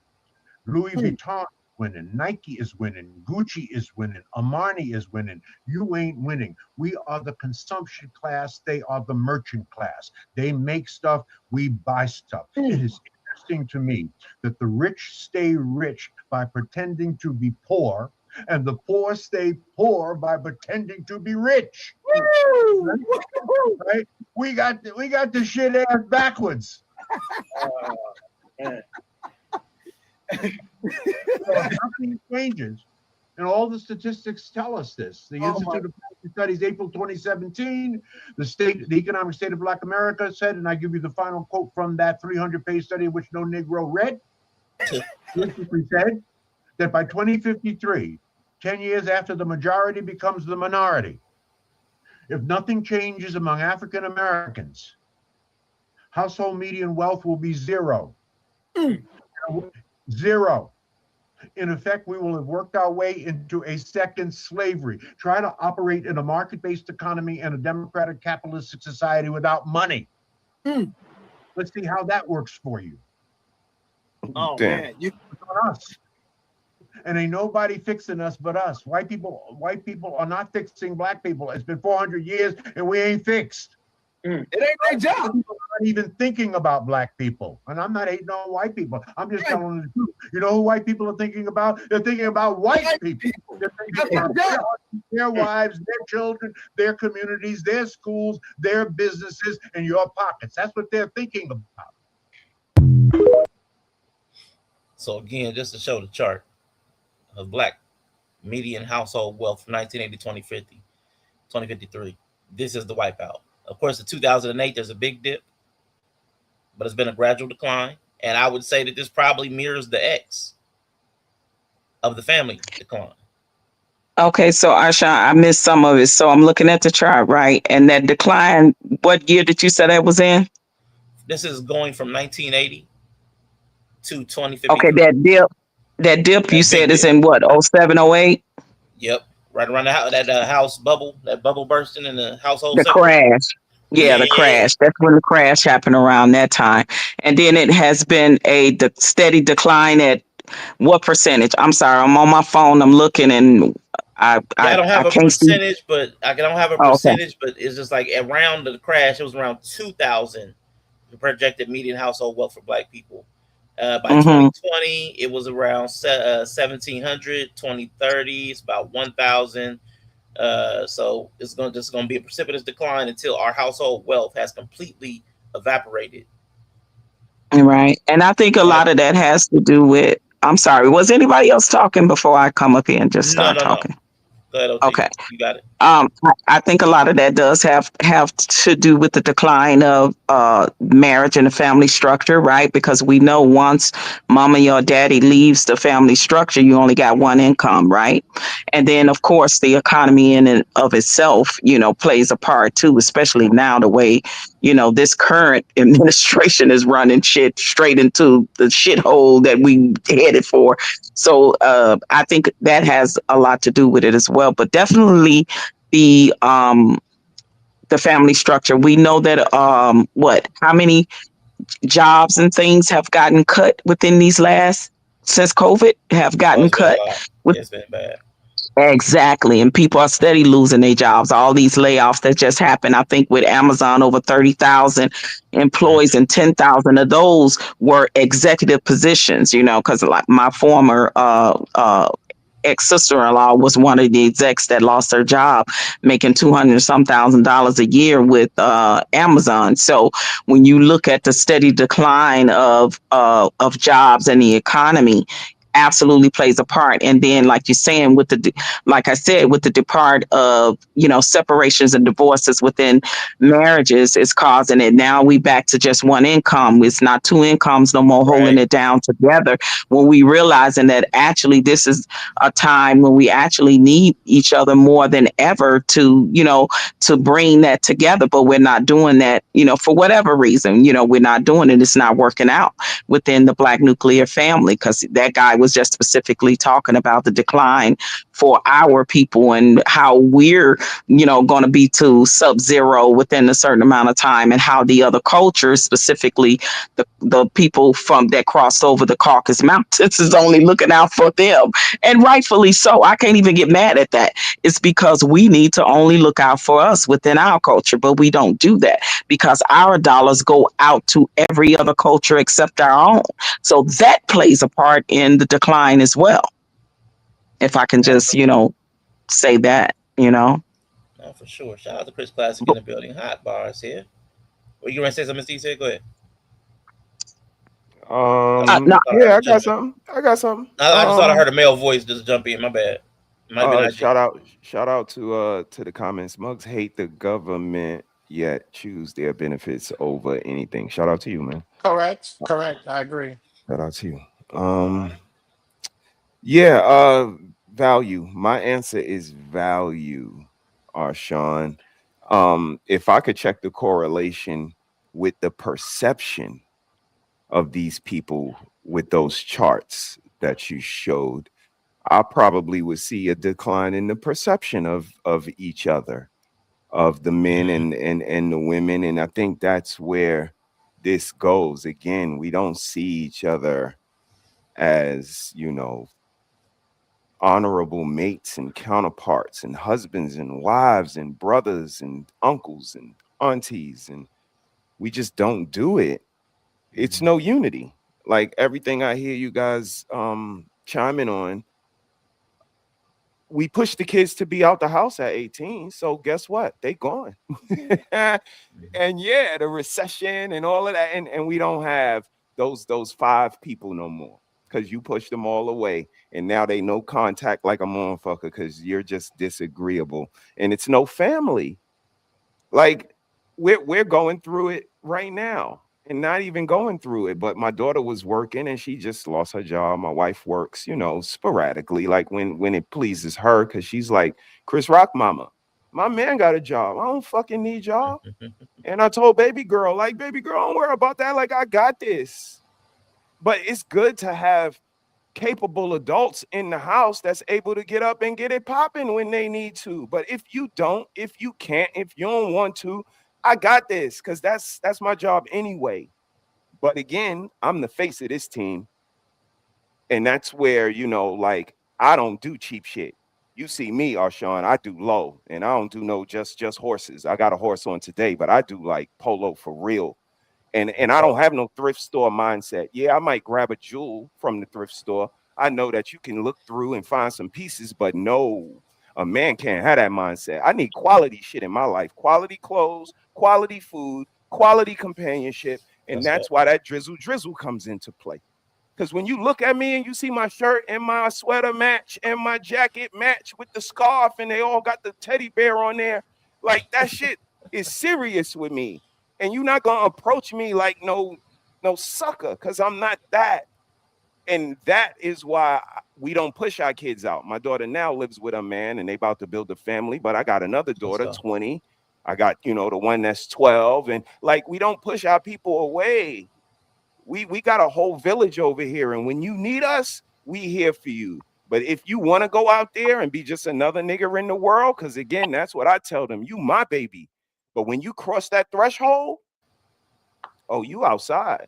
And they don't give a fuck about you. But everybody ain't like that. Most men, their daughter is their princess, and they give them this fairy tale shit. This is, again, why we sit here. Because this is, y'all, we all got something to do with this.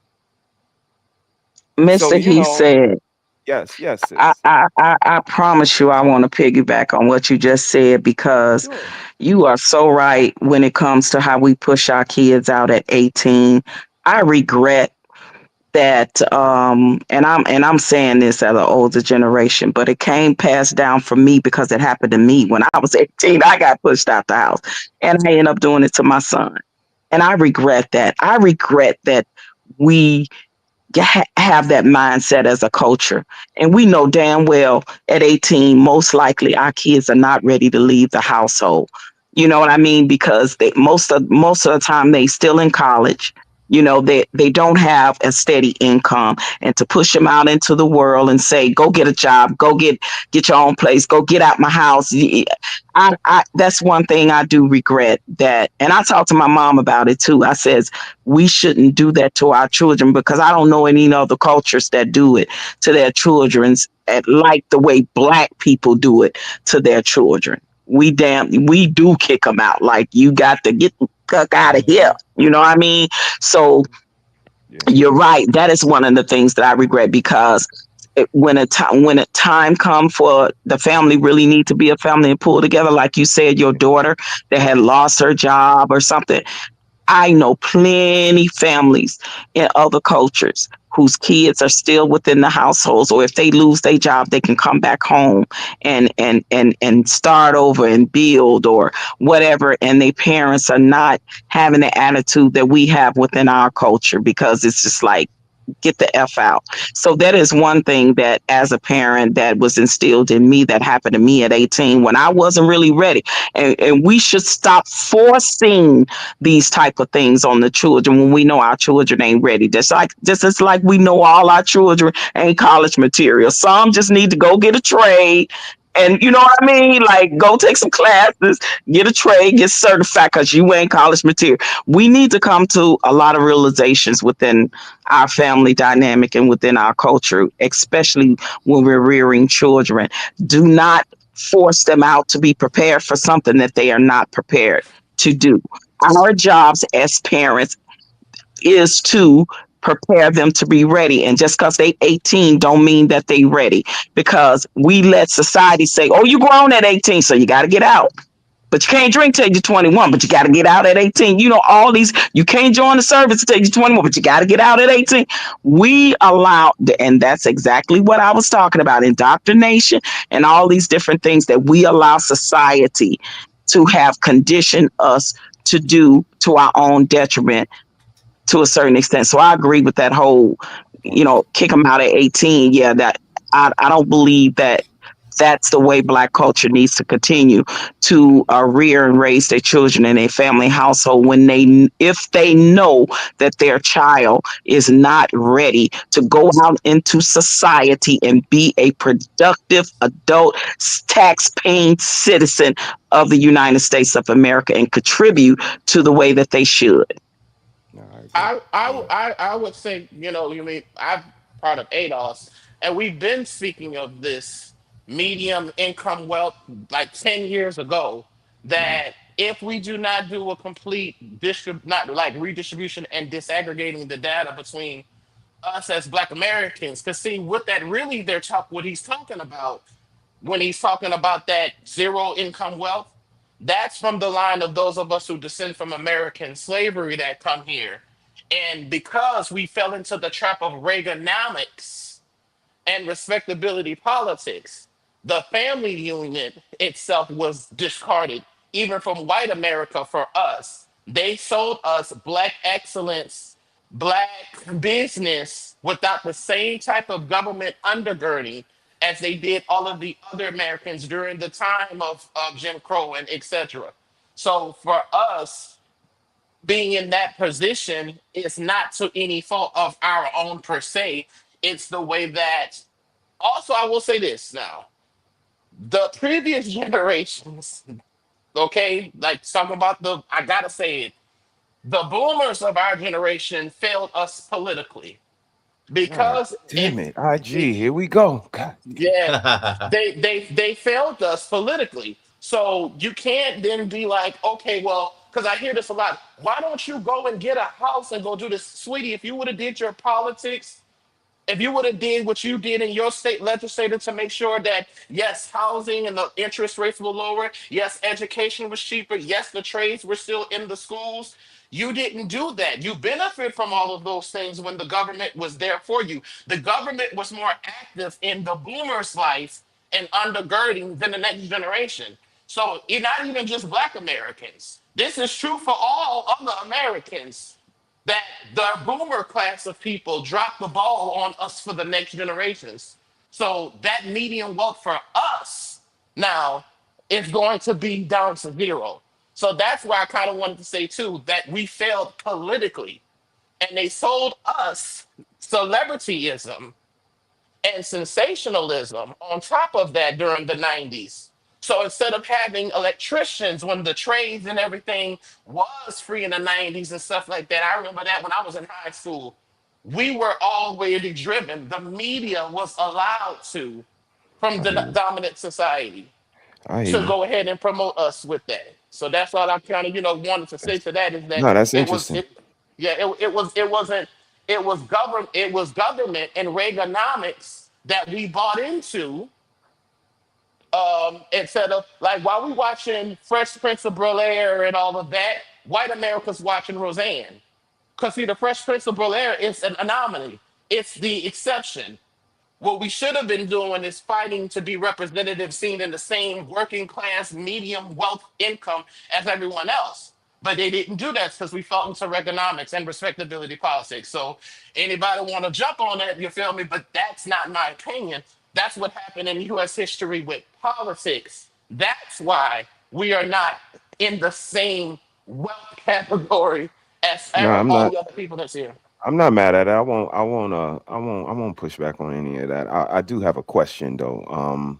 Which would you think would be more effective? The brutality and the physicality that you initially focused on, or the economic standpoint, the Reaganomics standpoint that you just spoke about?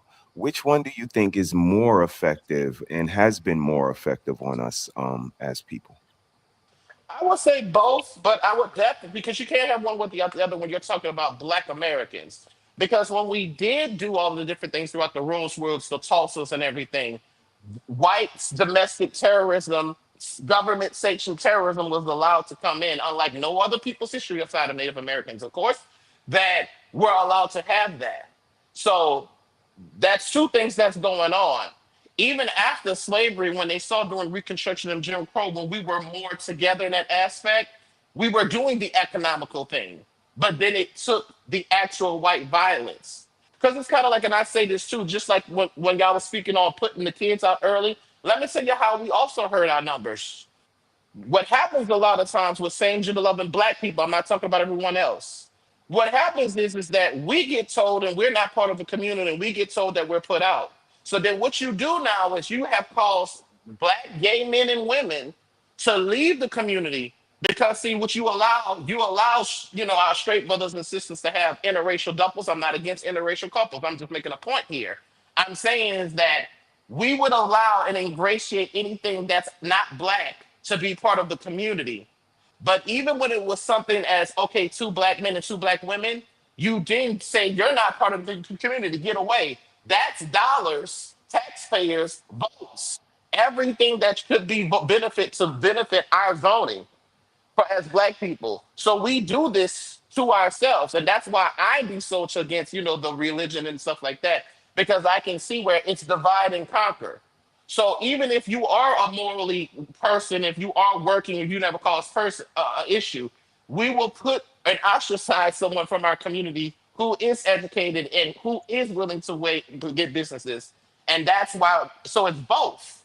You can't have one without the other. I can't tell you that one would work because it's intangible for us as Black Americans. We got I hit hear you. economically and we got hit with the violence and the brutality. Damn, I hear you. Thanks for sharing, man. Appreciate you. No problem. Yeah, I'm working on a question. It may not come to me till later because there's something around like the constant. I know you talk about disaggregation, IG. I'm not about to have this conversation now, but there's a question about where should people draw the line as far as who we include to gather numbers and solidarity. Because you're right, there is religion who's like, gay is an abomination unto the Lord, so we can't have gays around. So I mean, there is some of that. I got you. And there were people who were like, nah, you have an interracial relationship, you're not part of us either. You're a race traitor. So there's a question I'm going to work on. I'm going to think about the question the way I want to ask it, because there has to be a place where there are in-group rules. There are rules that we actually gatekeep for ourselves. There has to be a gate. Right. Like there's no point in bringing resources in if you can't keep them. So there's got to be a gate that's kept. But then there's also like who's on the inside of the fence. Right. I mean, that's a conversation too. But I want to get to this next portion of the video real quick. It is about 50 seconds. Let's go. Up. Let me bring it up. My favorite habit, not bringing up the video. I dreamed that having a little baby, you could just cuddle in your arms, just hug all the time, kiss on it, smell it, because it's so sweet. I thought it'd be fun until I had it. The reality's different. The reality just punched me right in the eye. I had to pinch myself and see if I was here, because I was like, this is too much. Clorinda was only 15 when she got pregnant with her daughter, Shaquana. She is not unusual.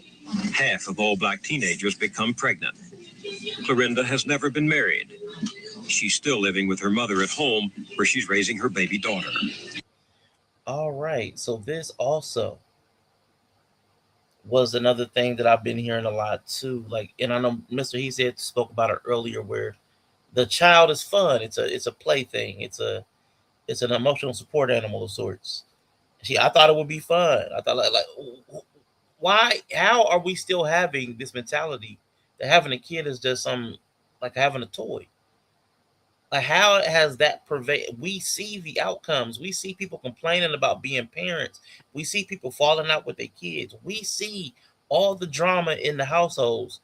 But this mentality is still pervasive. How? And I saw OG Mike. How do you think we're still under the influence that it's going to be fun? I'm just going to have this kid. It's going to be fun. I don't need nobody. How are we still falling for the same trick? Yeah, I think because a lot of times they think, the grass is going to be greener on the other side, right? It's like, oh, I have this baby and I have somebody that I can love and that'll love me unconditionally, to a certain extent. And that's true, right? When you talking about a baby. But then the reality of it comes in. Oh, God, now I got to provide for this baby. I got to feed this baby. I got to clothe this baby. I got to put shoes on this baby feet. I got to make sure this baby have a roof over his head. I got to make sure this baby is warm. I got to take this baby to the doctor every time it gets sick. Now the real life experience start to hit them. And now you alone. And thank God most of them have their mothers, because if they're not married with that man, like I was at 16 with a baby, and that was my situation until after I graduated out of high school, and I end up touring on the road. My life changed when I got in the entertainment industry, right? But if it was not for my mother, I don't know what I would have did with being a teen mom. You understand? So that's our scenario. And a lot of young ladies that I grew up with during that time, some of my girlfriends, same thing. They got pregnant. They were stuck. They ended up having more children. They end up in this vicious cycle, right? A couple of them did. A few of them did really well for themselves. They, making six figures. They doing good. I got lucky to get out of that, but you be in that cycle for a while. And all of us, I remember all of our girlfriends, if it was not for our mothers have us, having our back, I don't know what I would have done. I wouldn't have been able to tour and do the things I did in the industry, work with some of the people that I work with in the industry, because if I had the type of mother that would have been like, you had this baby, you're going to sit here and you're going to raise this baby. I'm not going to watch your baby while you go overseas or you go and tour for 3 months, 6 months or whatever. And my baby was younger, and my baby, thank God he don't remember those times, but it was a time I was gone a lot, so I think, and I have regrets. Let me say that I do. And I think a lot of young women end up having the regret later that they had that child at such an early age. I don't regret having my child, but I regret having my child as early as I had my child, if that makes sense. Oh, it makes perfect sense. No, that makes perfect sense. And it's good context, because it's you had someone else. You had other people that can help, that can facilitate you still pursuing your dreams and your future while also maintaining your family. And which is, I think, what this one chart was so problematic with that single parent household. A lot of people now, because of the disconnect, because it's not just like the men and women who are separated. I know brother Mr. He said and Mr. She said and Red Lipstick, they just talked about it. The people are cutting off their friends and family. People are cutting off their parents. People are cutting off a lot of people. So you don't have anybody to. Yeah, a lot of my friends did, and like I said, they got caught up in the cycle of having more children. So now you got the dynamic of you having children by different men. You're still not married. Then you into that dynamic. You still in the government, assistant program. So you still on, what do you call it? The government housing, and it's a hard, vicious cycle to get out of. And I've seen that with a lot of the younger generation of women. Unfortunately, but if you have the type of moms and stuff that had your back and was that support system, they sacrificed for you to be able to still pursue your dreams. My mom was at home with babysitting my son while I was on the road and touring and stuff like that. Once I got 18, 19 years old and was able to tour with my cousin. So with all that and being in that sector of entertainment and being able to do that, I watched a lot of my girlfriends who didn't, and they fell behind. You know, they fell by the wayside, and now and then unfortunately their children grow up and be in that cycle. It's vicious and it's crazy. Yeah, poverty is a trap, man. We're gonna talk about that in a minute. That's a fact. I'll jump in now. My bad. Mr. He said in IG. Mr. He said, go ahead, Jeff, for the channel IG. You follow that up. So for me, Sean, I'm gonna have to quote the great Michael Jackson and Mrs. She said, "Tell them that is human nature." Okay. Like this is me. Like, listen to what she said. I thought this was gonna be this, and it's harder. This is serious work. This was me at every stage of my life. This was me at graduating high school. This was me at going to college. This was me at playing ball. This was me at getting a family. This was me at getting married. This was me at being a father, at being a brother, at being a friend, at being an artist, at being an employee, and so much more. I thought it was going to be one thing, but this is so much harder. This is work. We all have this epiphany. And that's, again, what's so disheartening about it is because village is the answer. Tribe is the answer. But guess what? Those come with bridges, and bridges burn. And a lot of people burn bridges and they think they could be rebuilt again. They can't. They can't. You could say it's no community. You could say it's no village no more. No, the village don't want you back. No, you burn the bridge and you can't swim. So you ain't getting back. So, you know, I kind of wave a different flag that, yeah, this is where we are now, but how do we get here? And I share her sentiment from way back then. All of these things that I'm coming in front of, I'd never experienced before. I didn't have a father. I'm trying to be a father. I never been a husband. Like, I never been none of this stuff before. I never went to college. I never was the first one in my family to graduate college. I never played college basketball before, but I had to do all of this stuff. And it wasn't it depends. How did we get here? I don't know. What are we doing here? What's all of the rest of the quotes that they say? What are we doing? I'm confused. I had no time for that. Men, we don't have the opportunity to be confused about everything. And how did we get here? And what is going on here? We don't have that luxury. If that's not attractive, ain't no woman gravitating to that quality. So that's where, you know, I kind of wave my flag. We all go through this, but it's about the relationships that we started this with. Relationships are important, and not just romantic ones, like business, platonic, professional. Relationships are important, and when you don't value them, and that's what we harp our flag on, like being old people, you younger people are not valuing relationships. There's still quality people out here.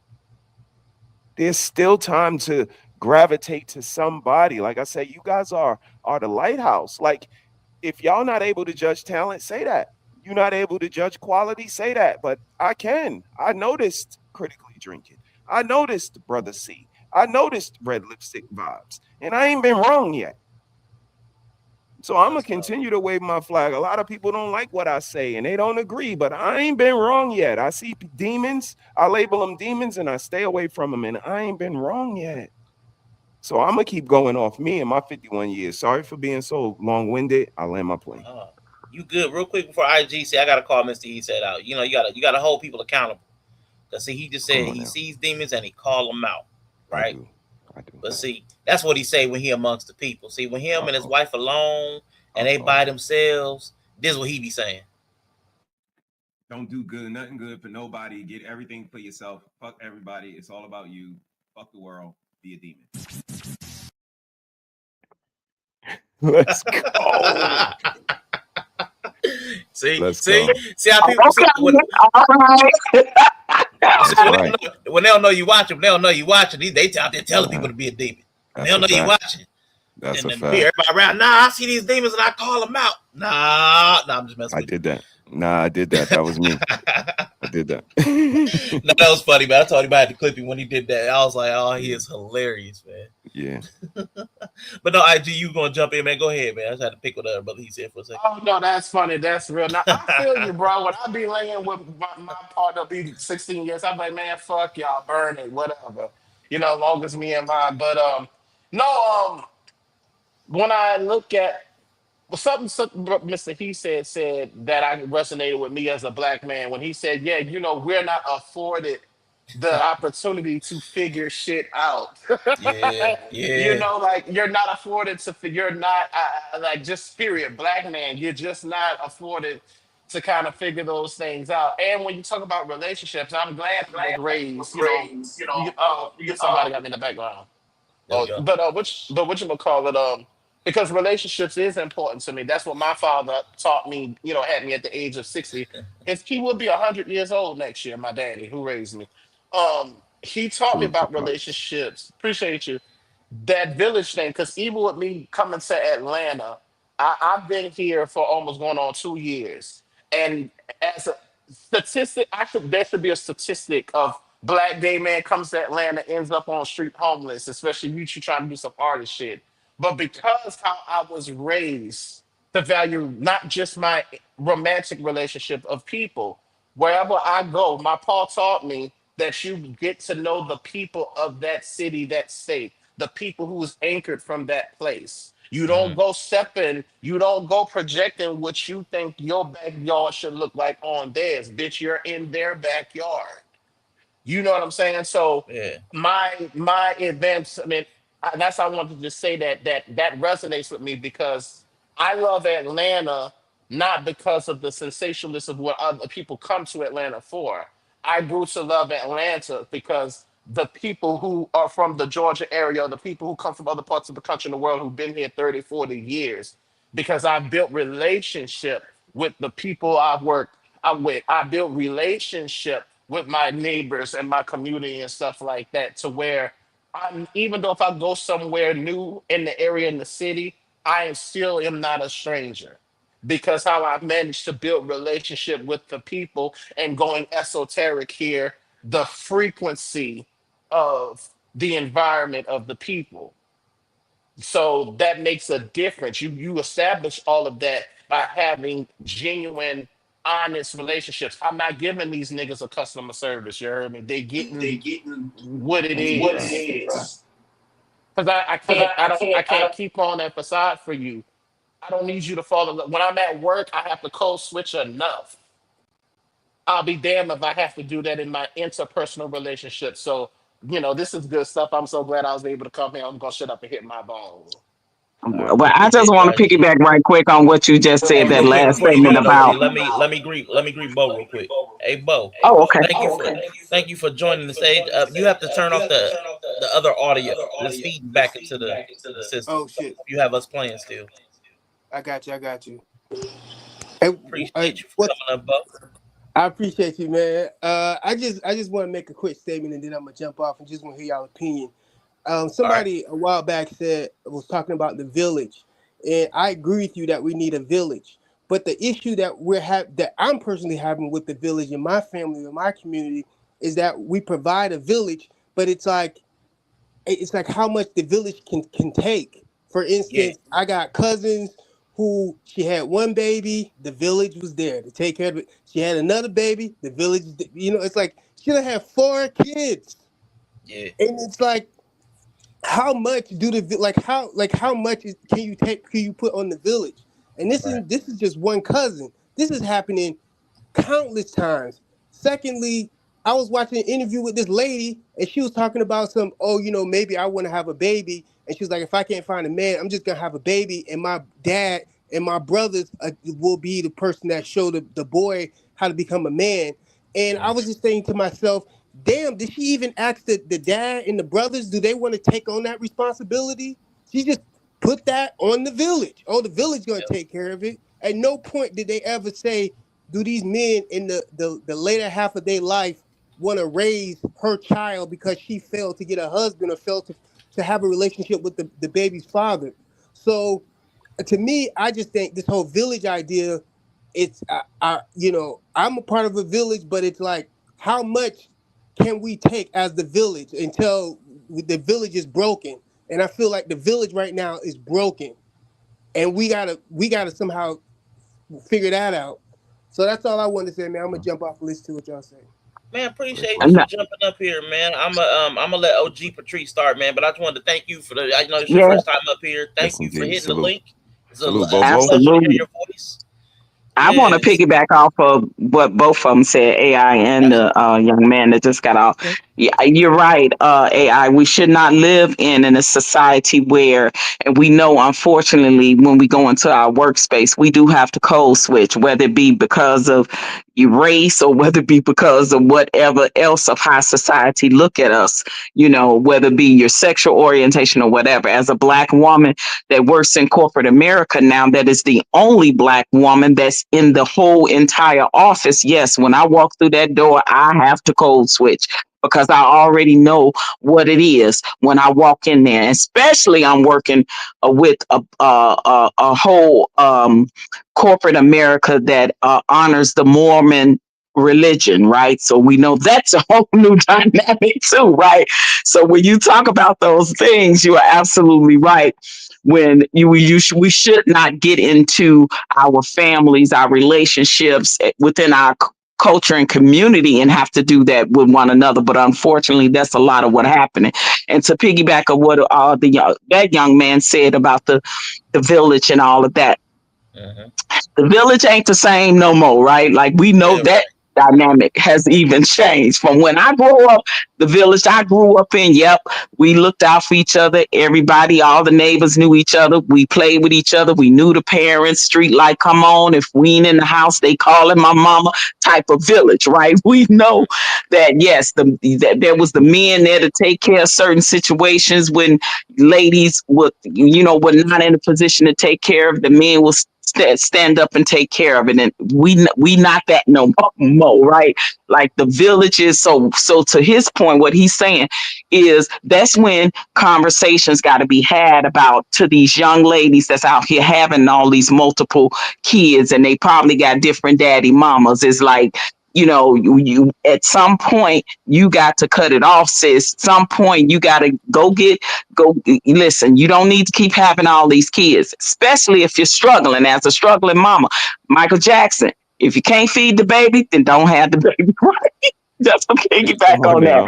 So right. So this village that he's talking about now is almost non-existent. Yes, we can step up to the plate and help with one mistake. But like Mr. Heasey said, then two, that's problem magnet. Three, all hell no, like Houston, we really got a problem now. So I agree that the village looks different. And I want to talk about what Vaughn said earlier about the unity thing, and I'm all for that. But we also have to realize, too, as a culture of people, that unity don't mean everybody just because they look like us. Mhm. We got to know that there are some degenerates that's got to have to fall by the wayside, and we got to kick them out, throw them out, lock them out, whatever it takes, because those are the kind that are going to continue to destroy the community. There are people in our culture, as it is in all other races, that are absolutely degenerates, and they are nothing but bad for the culture. They bad for the village. They bad in your families. They bad in the communities, and we know that they are wreaking havoc. We can't save everybody. I don't even want to save everybody. If we in this boat together, those that are on like minds, and we roll in this boat together, now we making progress. But if you let one person come in and infiltrate, do the COINTELPRO type shit, then what? That one bad apple gonna spoil the whole damn bunch. So we gotta realize that only unity for those that truly want it and work forward and move forward to having it, not the ones that's out here being degenerate. We can't say, because we cannot save people. We are not Jesus Christ. Our leader saving up to him. We can help those that want to help themselves, but I'm not in the saving business because I'm not Jesus Christ. So I'm not trying to save nobody. That's not my job to save. Now, if you need help and come to me and say, sister, can you lend a helping hand? Can you provide a resource? Can you hook me up with this, that, and the other? That's a different conversation we can have. But I'm not here to save somebody that don't want to be saved. I'm not Jesus Christ. That's his department. No, I'm totally with that. And to Bo's question, man, I wanted to answer that real quick. How much can you put on the village? That is something that we have to determine as groups, as family, whatever groups of people that people are like circling in, their spheres of influence. We have to start putting rules because there has to be accountability and responsibility. There's been too much of an escape from accountability and responsibility. If somebody's asking something of you, you should also be able to ask something of them, or they have to hear the feedback or criticism. And that's been a big thing where people want to take from somebody, but they don't want to hear anything. Well, I need to get this for $50 or $100 from you, but you don't say nothing to me about it. There's a large gap as far as accountability. We got another person coming in real quick. I will greet you in just a second, but there's a really large accountability gap. I think that everybody that's a part of the village has to know that they have a responsibility to the village, and what shape that takes should be towards what the village needs. I also think though what we do is because the people that do have the resources within the village, they've typically, I know somebody talked about power tripping earlier. I think it might have been OG Patrice. There is a power trip that happens when somebody might have the better job. So they want to control things. You got to do what I say. But a lot of times we're still talking about adults. So yeah, I have a need, but I should not become your slave because I have a need. So there's responsibility and accountability on both sides. The person that has something to offer and the person that's in need of something. So that's another thing I would say to the person that's constantly having kids. That's problematic, and they should be held responsible. Like there should be some kind of boundary set up. You keep having kids, but it's going to keep impacting us negatively.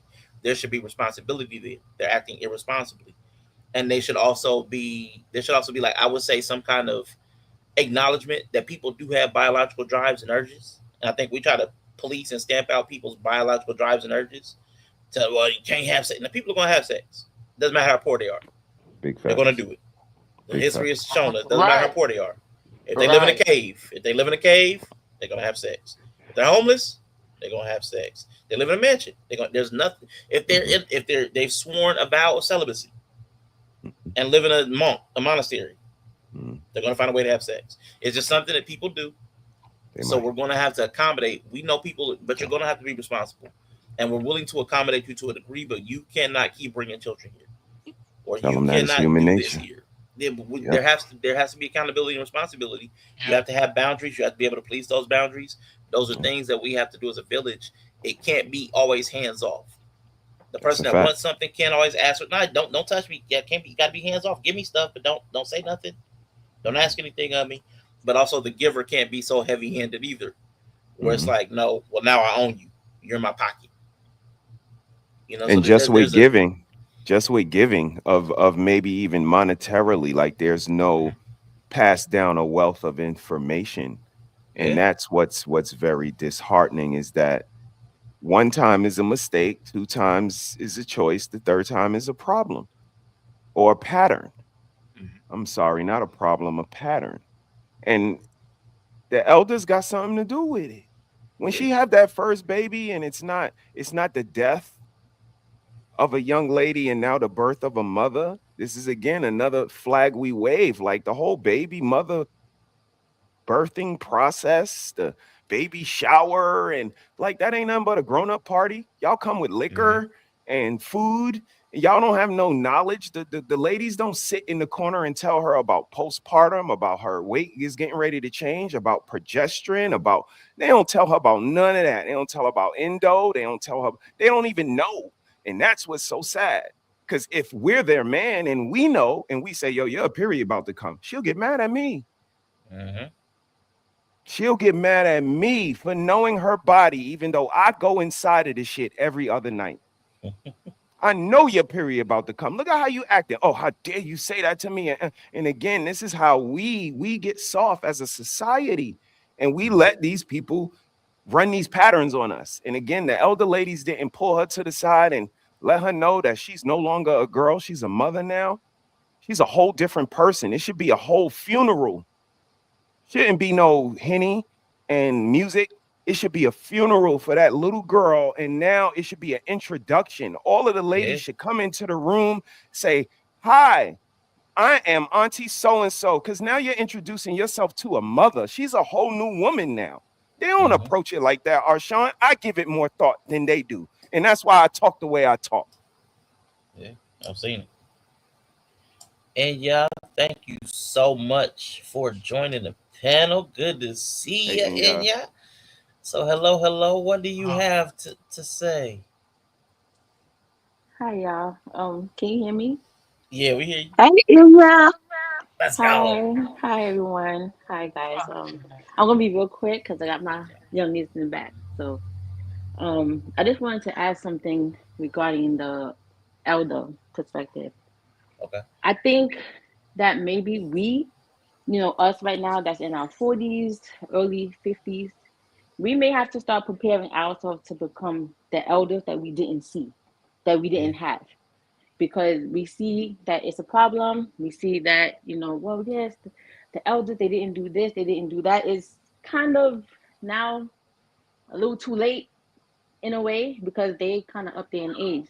So now we have to take our part and do our part and prepare ourselves to be those elders for these young people that's coming up.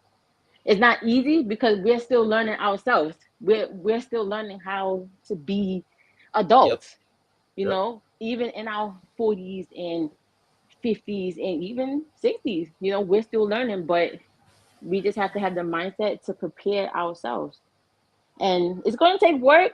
It's going to take a lot of work, but I think we can do it, um, with time, patience, and some type of empathy for each other, and understanding that, yeah, we're going to make mistakes, we're going to make errors.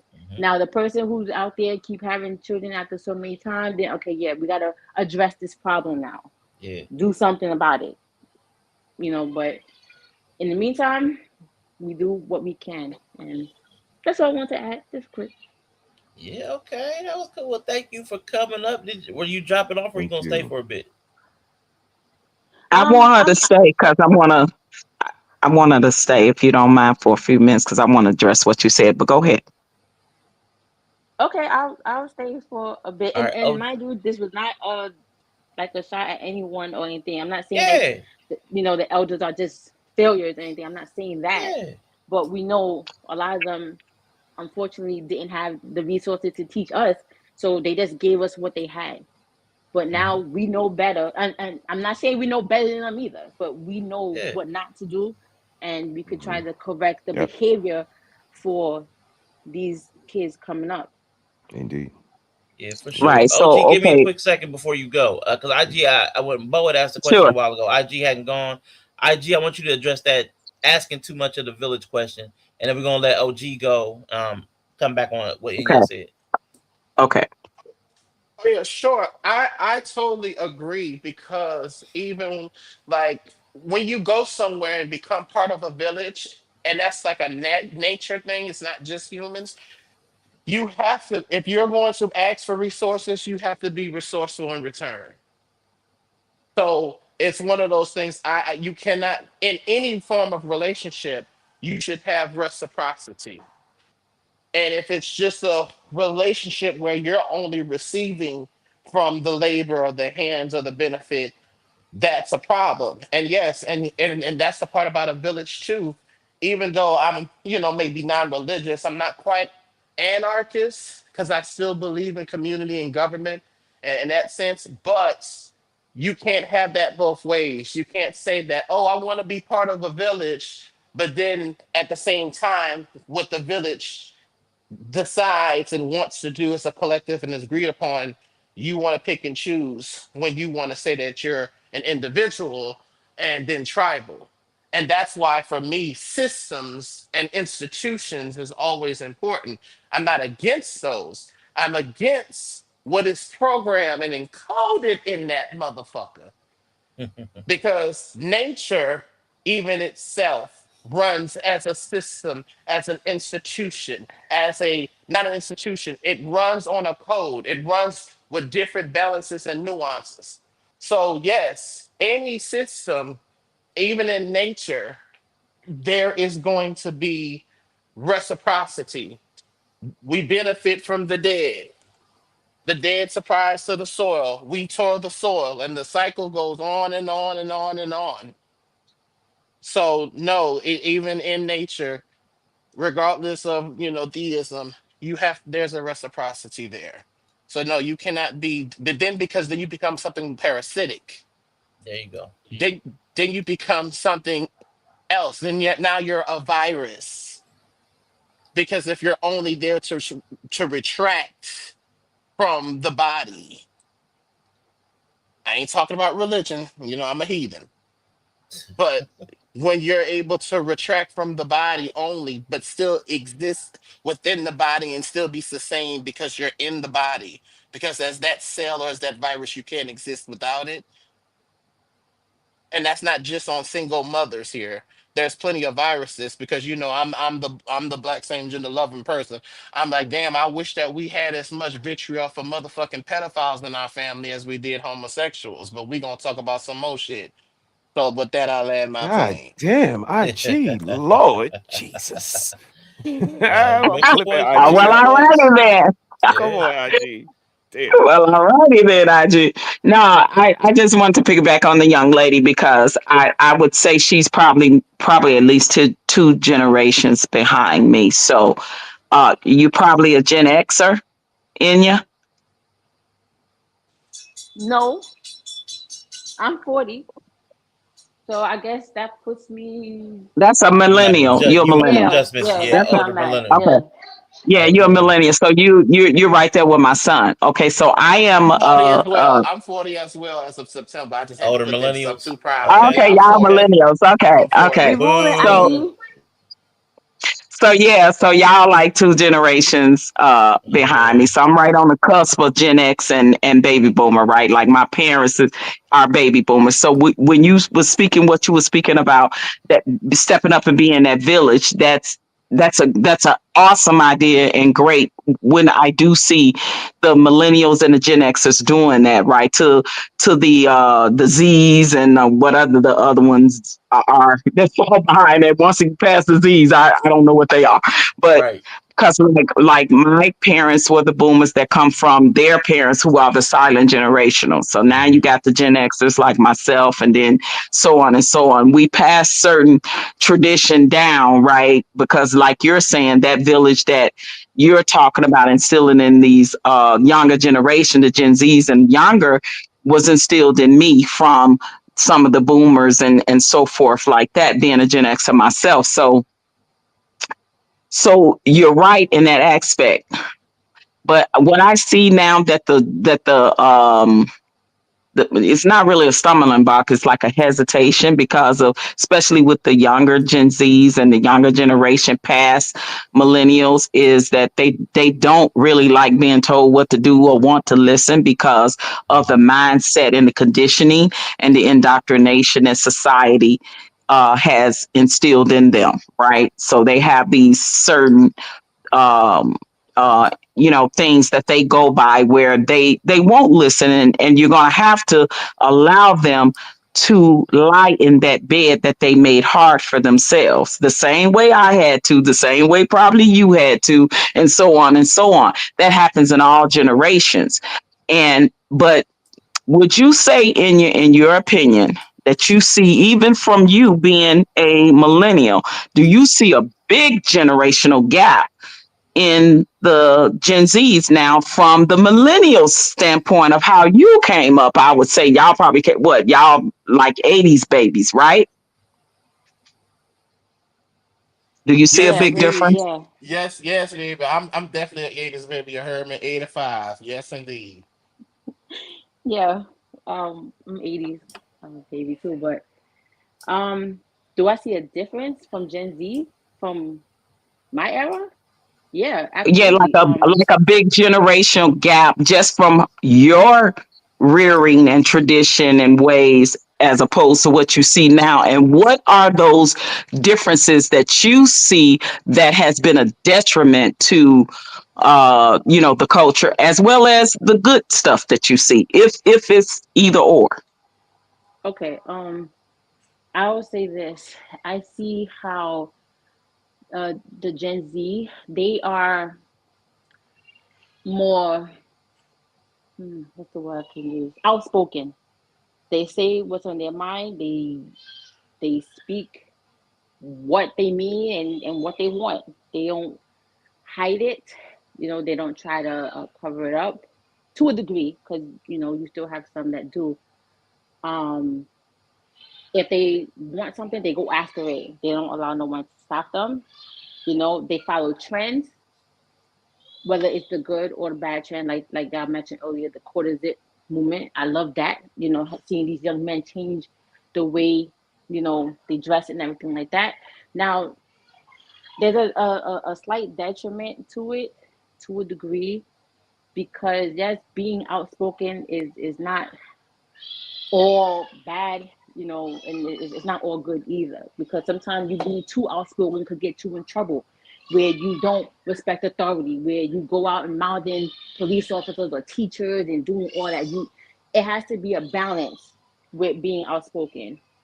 It has to be, you got to be able to control it, when and where to be outspoken and to push back against authority, but not in a disrespectful way where it could be harmful to you and others around you. So my thing is balance. Everything has to be balanced, and I think this is what we're saying, and the younger generations are saying, that it has to be a straight line across, balance. And until we have that balance, I think we're always going to bump heads, because we see even on TikTok now, my generation is bumping heads with the Gen Zers. My daughter, she's 13, she's and I have to, okay, let me listen before I react first, because I didn't have that with my mom. No, don't talk back, don't say anything, don't speak about how you feel, just hide it.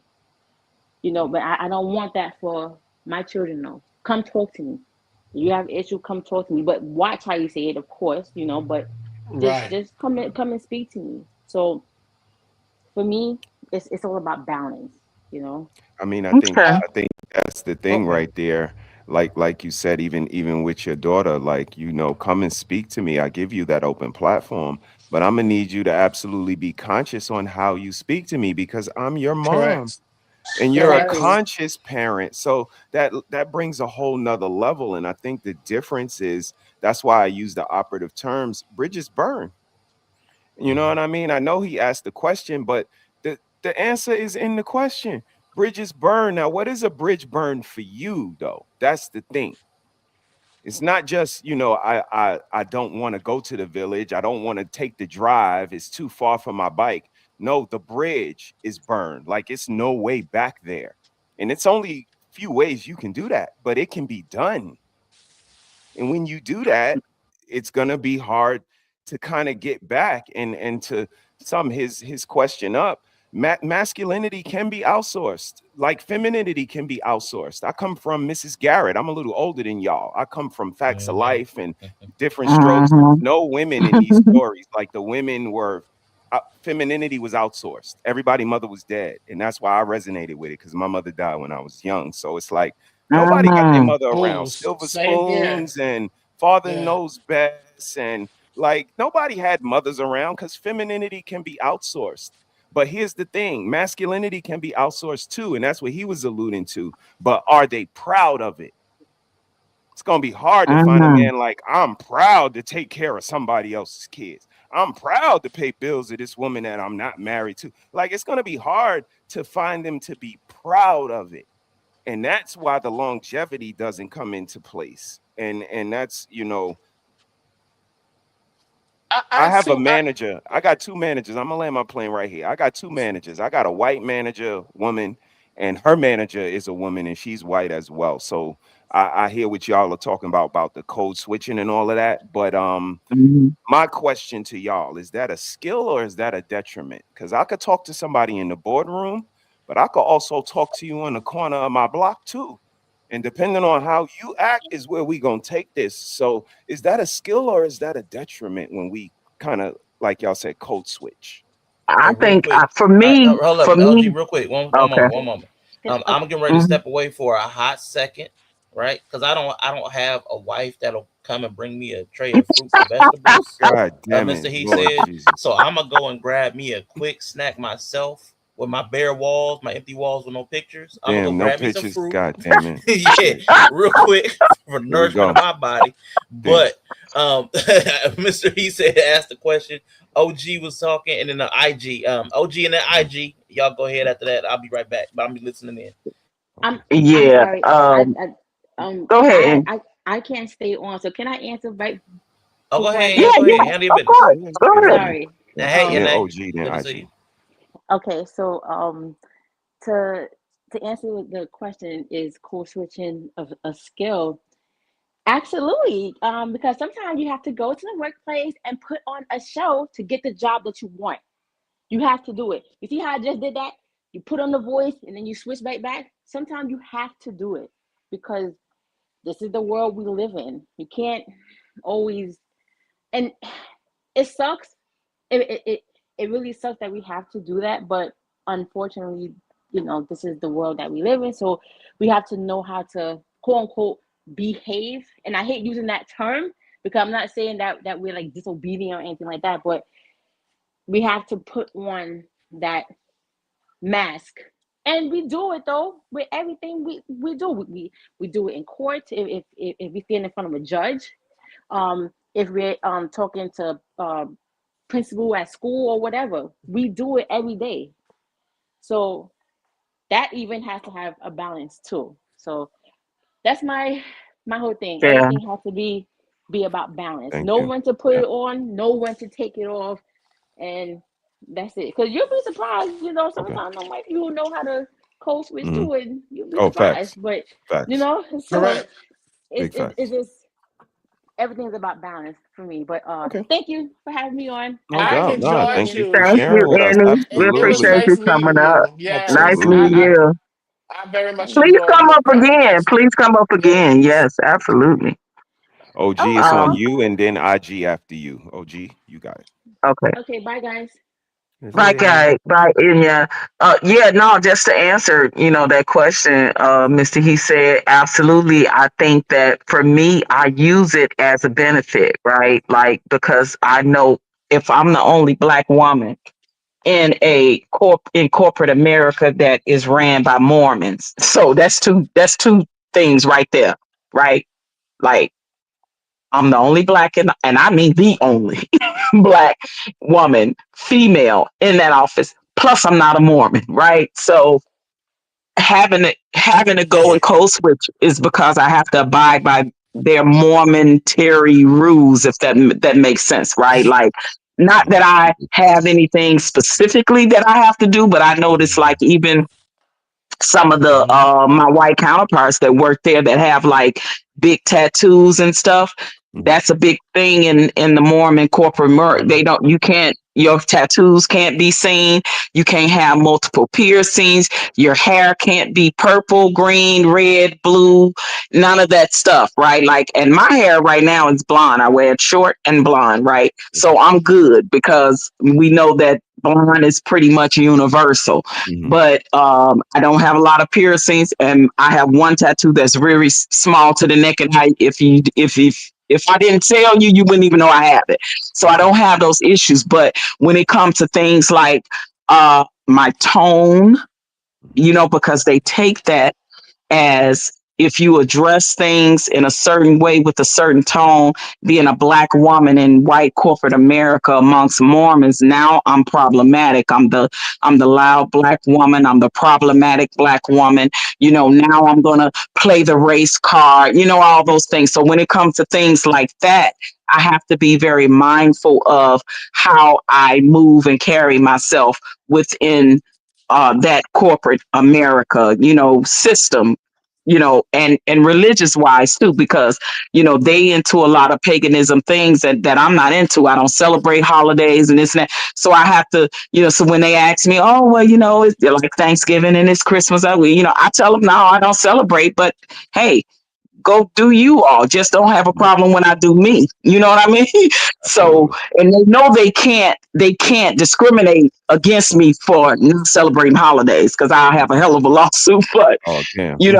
right. But code switching, I use it to my benefit when I work my ass off, just like my white counterpart, and I know that I qualify for this raise, for this promotion, for this, and I don't get it. Now we got a problem. So because I know I've done everything I'm supposed to do, I know as a Black woman, I got to work twice as harder than my white counterparts, no matter what the situation is. Then I have to know how to move accordingly. Okay. Thank you for sharing. Thank you for sharing, OG. IG, it's on you, bro. What do you think, man, about the code switching and all of that, Well, man? you know what I'm saying? Look. I'm about every bit of 265, 75 Come on now. pounds, Hey, right? Kendrick Cam, walk it So out. I want to Walk show it y'all. out. Walk it out. So you feel me? So now Come here's on, the baby. thing. What I have to do when I'm at work, of course, like I've learned because I when I went through puberty, I just got kind of big, and I noticed instantly, despite my voice being, because if you don't hear my voice is naturally this high, if you don't hear me talk, when you see me, everyone has the big burly Black guy reaction when they physically see me. So I absolutely, especially in cases with women involved, I don't give a damn the race of the woman.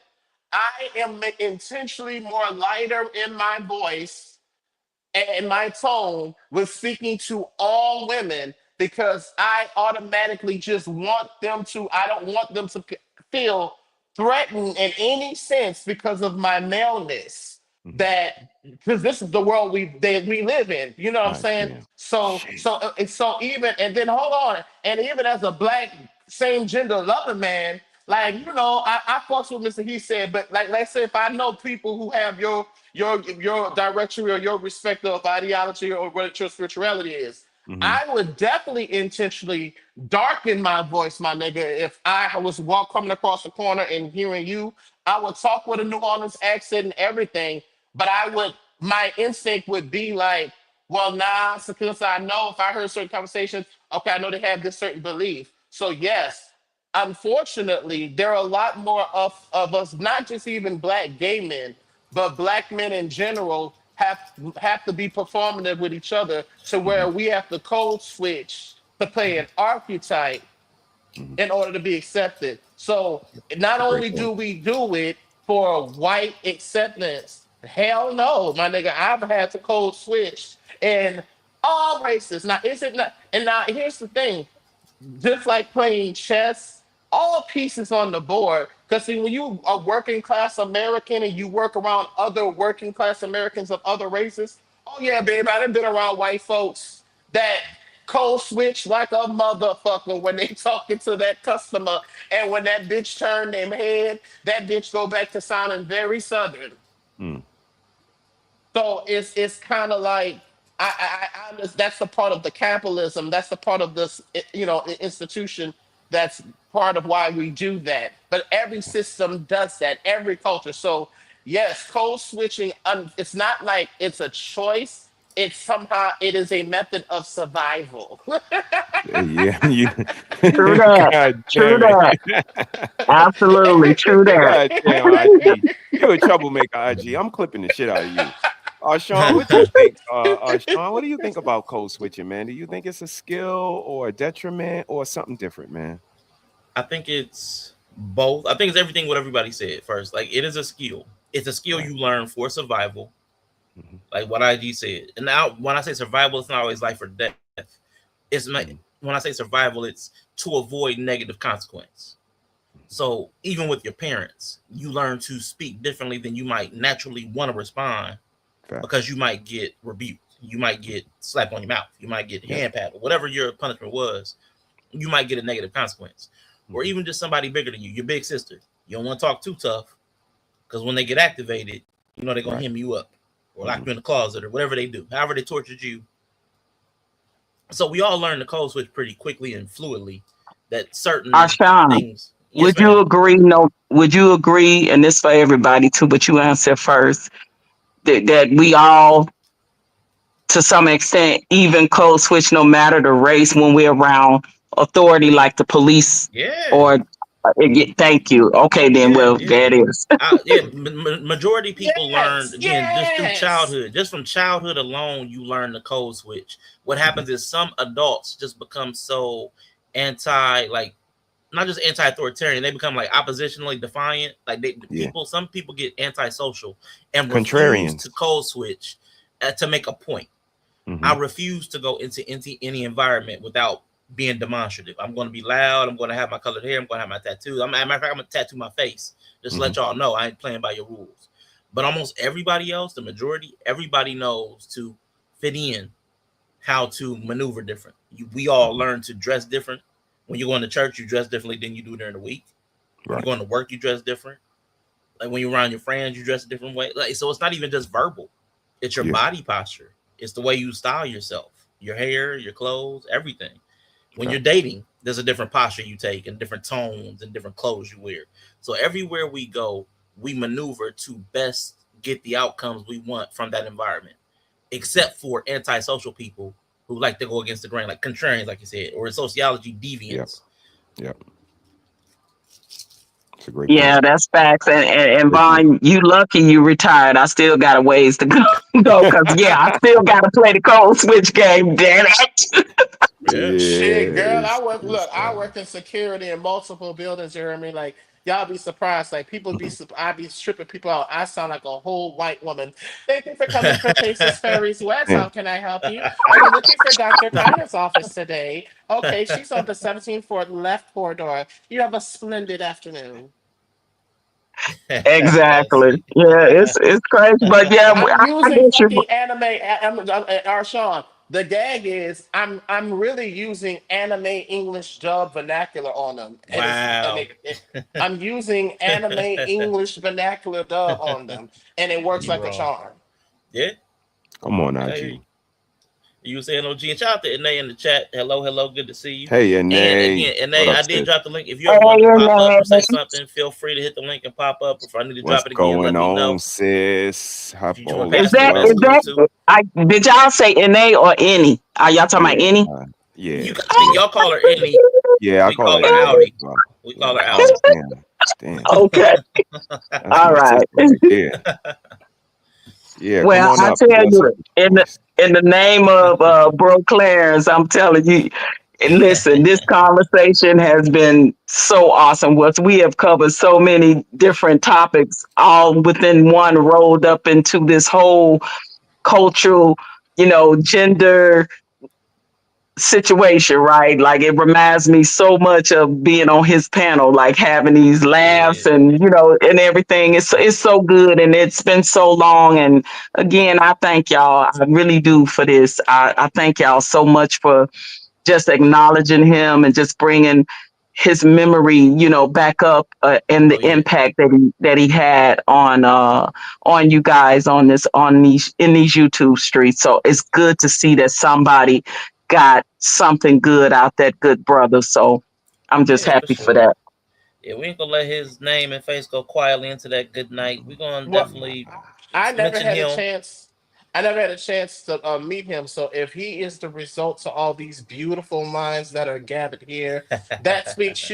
I say this as an atheistic agnostic. I said, I can't tell you where your sunrise and sunset. I can't tell you. I don't even be concerned. But you know what I'm concerned with, and this right here is a testament of that. That motherfucking dash. See, that dash is gonna be with the people who still yet live. Tell who the fuck you were, who you were about. That dash is gonna tell you. Like how I've never heard of this brother. May I put respect on his name. But see, the dash. His dash. Yep. I don't believe in no afterlife or none of that shit. But his motherfucking dash. Ain't got something. While we yet live. We did a whole show on it. It's telling me, it's telling me who this man was, and may I put respect on his name. That's the because most of part. I appreciate that. Because y'all are here because of who he was, and that's the shit when I be talking about I said, baby, I'm worried about this life. Yeah. He definitely I, left a mark in whew, social that media gave on me a these chill YouTube right there. That streets. gave me a He chill. did. That's why I've been saying that and this and look, and I come here and I see Yeah. what that actually looks like in this life. That's some You're not shit. lying. You're not lying. Yeah. That's some shit. I saw my face That in the Yeah. back. What's going Your True. on face back is in here, the man? back. Your face is in the back. Let's take a stroll down memory lane. Crazy question. It's crazy question. Mr. He said, love and abundance, Cerebro in the building. Started this all off with the question. And I want him to Yeah, answer this man. question as we start off. I want you to answer the question you started this off with. Would you kill baby Hitler if you had a time machine? Would you do it? I want you to start there. Got you. Thank you for having me, man. Appreciate. In theory, that's a good idea. Theory. Yeah, forget what I gotta say. Who cares what I got to goddamn say? But after I came up, Bring in brother Goodness, Clarence. bring 'em Brother in. Clarence also Let's simulcasting. Hello, go. brother Clarence. Good to have you here. I Shout want out, to brother. ask you again because I can't remember. I remember Rico was an emphatic no, but I can't remember exactly what you said. I think you said you would not. If I were correct, I remember you had a rationale and everybody was trying to come at you. They were trying to make you pro Hitler. I remember everybody was trying to make you pro Hitler that night. Yeah, that was crazy. But would you go back and? That was crazy. He said nothing of the sort. Yeah.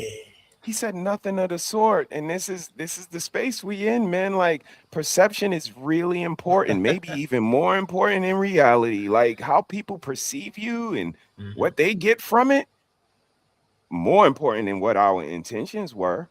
And again, y'all different. So these conversations stand out to me. But shout out to him. Let's let him cook. Time and kill baby Hitler. Hitler? No, I wouldn't. Unless I was specifically asked by God to do it, I wouldn't do it. Come on. Oh man. Okay. Shout out to everybody in the chat. Forgive me. I'm gonna do a rundown in a minute. Now, what about again my proposed switch up to the question? Would you? You wouldn't touch baby Jesus either, huh? No, because I'm kind of like what Mr. He said. I think that that it would appear to be a good Man, see, that shit is music to my ears, man. I don't give a damn what y'all say about me. I don't care. Again, when I hear stuff, I look at who it come from. Like, that's who it comes from is important to me. And if I can spark one flame that sparks a flame that changes the world, I'm with that. I don't give a damn about how I'm received or perceived, or it's important. But once you get past it, like, okay, you're gonna form your own perception anyway. So how about I be myself? If we get to any bridges, either we gonna cross them or burn them, and then we go from there. And when I hear brothers like Brother C say, you know what, I'm gonna fuck with Mr. He said. He had a nice little thought. That shit is music to my ears, man, because I know I resonate with my people. And like I said, that was the inspiration to talk to the people who are like me, who I see share a certain alike in mindset. So shout out to y'all for being y'all, man. Anybody got anything? Nah, I love that, man. That was just that sparked off a series of such fun, crazy conversations, man. That was so much fun because I don't even know why I said I would go get Jesus. I don't even know what possessed me. Let's go. I don't even know what possessed me. Y'all took me through 60 hours of overtime. Yeah, and that was some of the best content where I was working so many hours, guys. I remember those days. Man, y'all took me through insane amount of hours out the That's day. valuable. Oh my God. Yeah, I y'all are love it. valuable. That is true. And that's, Like, you know, y'all I feel the same about y'all, man. Some days I be at work, Arshawn come on, IG come up, him and Bree and Yella. I'm like, it's time to get off. Holy shit. I just like y'all, we help each other so much. It was times I lost people, yo, and I'm at home sad.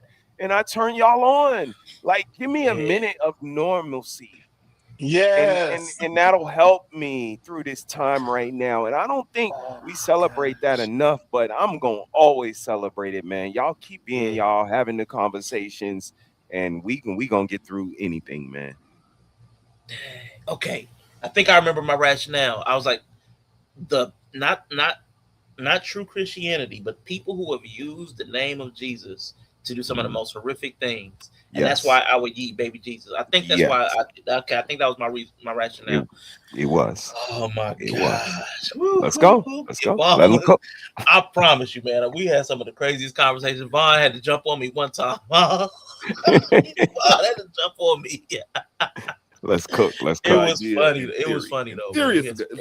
it's like a mountain of ice cream.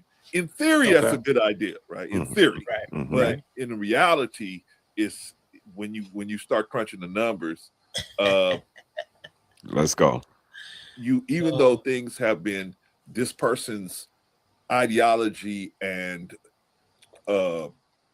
thinking process and his goals have been redirect, those things have been taken and people have taken them and done other things with that information and with that with that as a shield, as well, I'm doing something right, so therefore I'm doing it in the name of this person, right?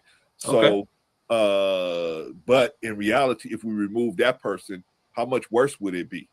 How much I don't think we're thinking about that part. It's bad now, but it could be a lot worse if we change things around without knowing what exactly the end result, the end game would be. That's my opinion. Got you. That's good logic too. Absolutely. Absolutely. I mean, you can refute it if you want, but that's kind of crazy work. Yeah. Sean, my bad, man. But I gotta show you. Oh no, man, you ain't. Okay, it's all right. It's all right. Crazy work. Crazy. Just because some people got women bringing on plates of food, I gotta show it off, and I gotta say something on stream. Y'all, I saw y'all got wives. Ain't nobody bringing y'all plate during y'all streams. I love that for you, Mr. Look, I love that for you. And you know what's funny with the clip while he was clipping you? I know that's your soulmate because while you saying be a demon, her ass just shaking her head. Yes. I said, ooh. She was. I said, look how they complimenting each other and not giving a fuck. Yeah, y'all have that. Y'all had that. We don't give a fuck because we are we. That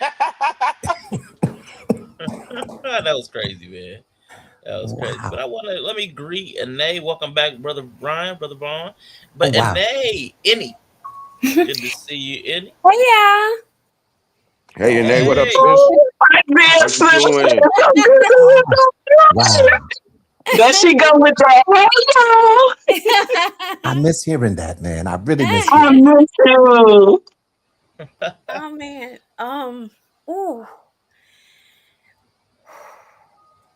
I didn't It's all realize right. you were doing this today. Hearing his voice. Oh God. Yeah. So one, miss y'all. Miss you too. Brother Clarence, made wow. Take your time, sis. Take your time. Yeah, we here. It's all right. Trust me, that's how I was yesterday when I clipped this picture. Yeah, Thought it's I a was lot. grabbing it. It's a lot. I'm sorry. He was a father figure to me. Like he felt like my dad online, Yeah. And I think like it's just I didn't realize that it had taken such an impact on me. And it's like you always think, oh, you have to meet someone face to face for them to touch your soul. But that's not true. It's your soul is touched by other souls. And he was such a gentle man and very kind, always thinking about other people. I just miss him.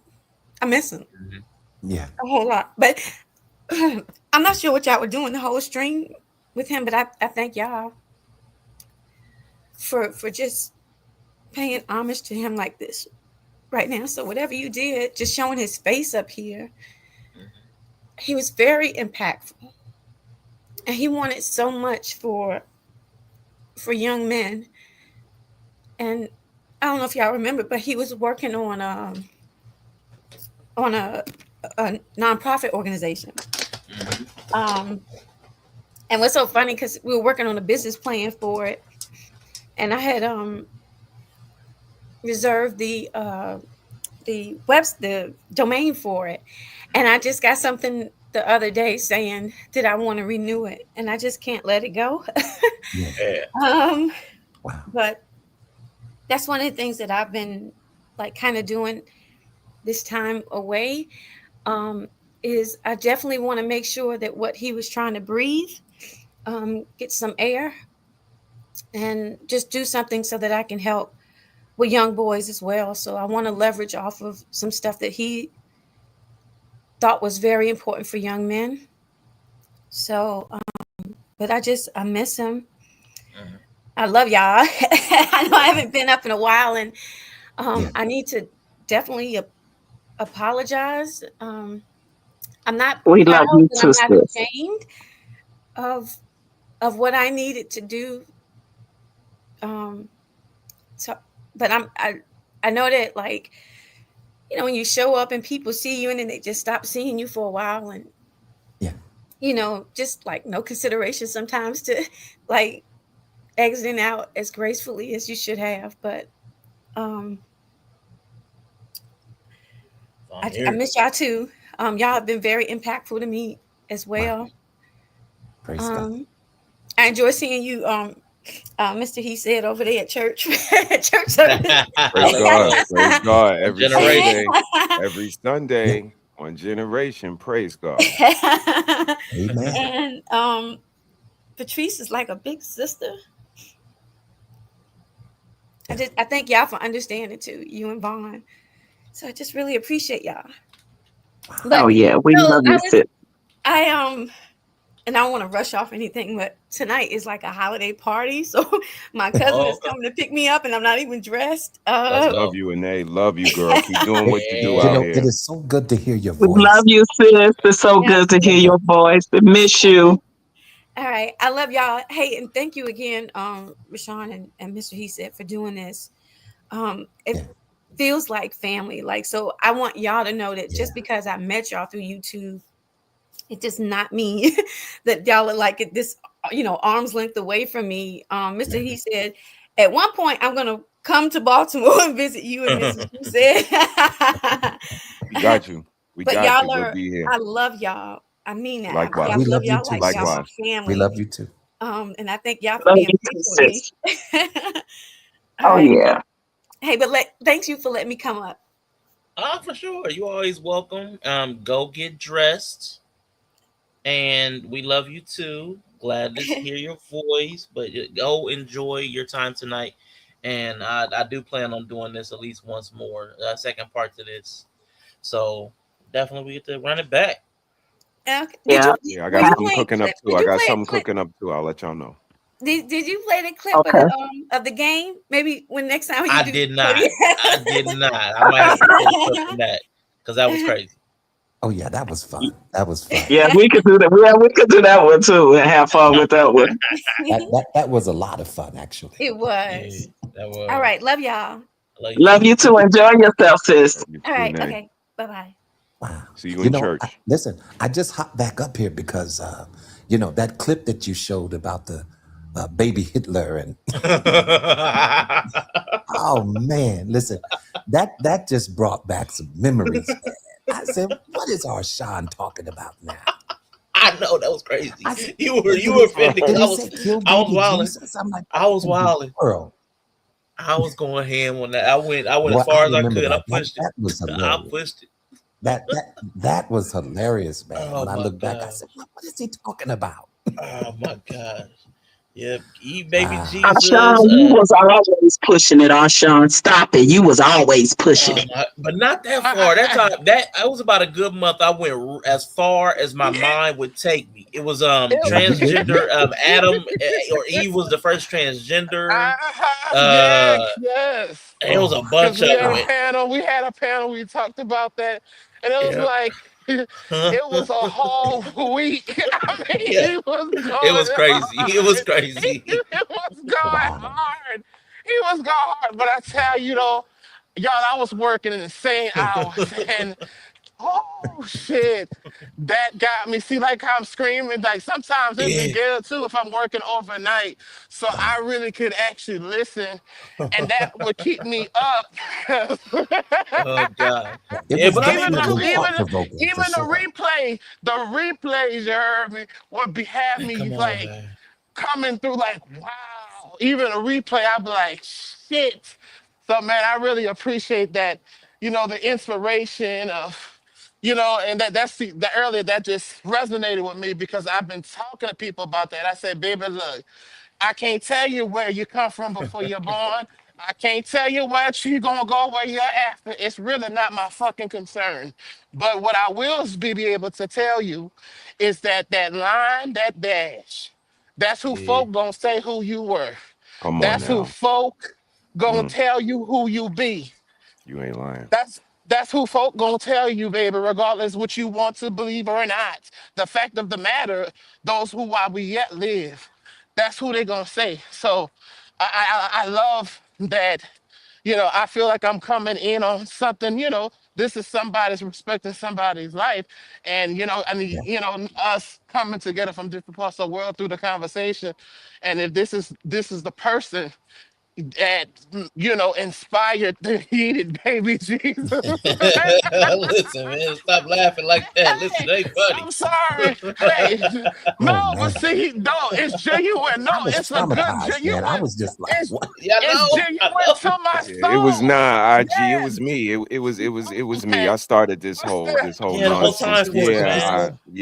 I You but started it, apologize, still, man. y'all. but Mr. still, He said all start in the time all, for us. I He did. jumped in the I'm but, chat. sorry. Oh all in wow, all, wow. it's all around the memories of us connected.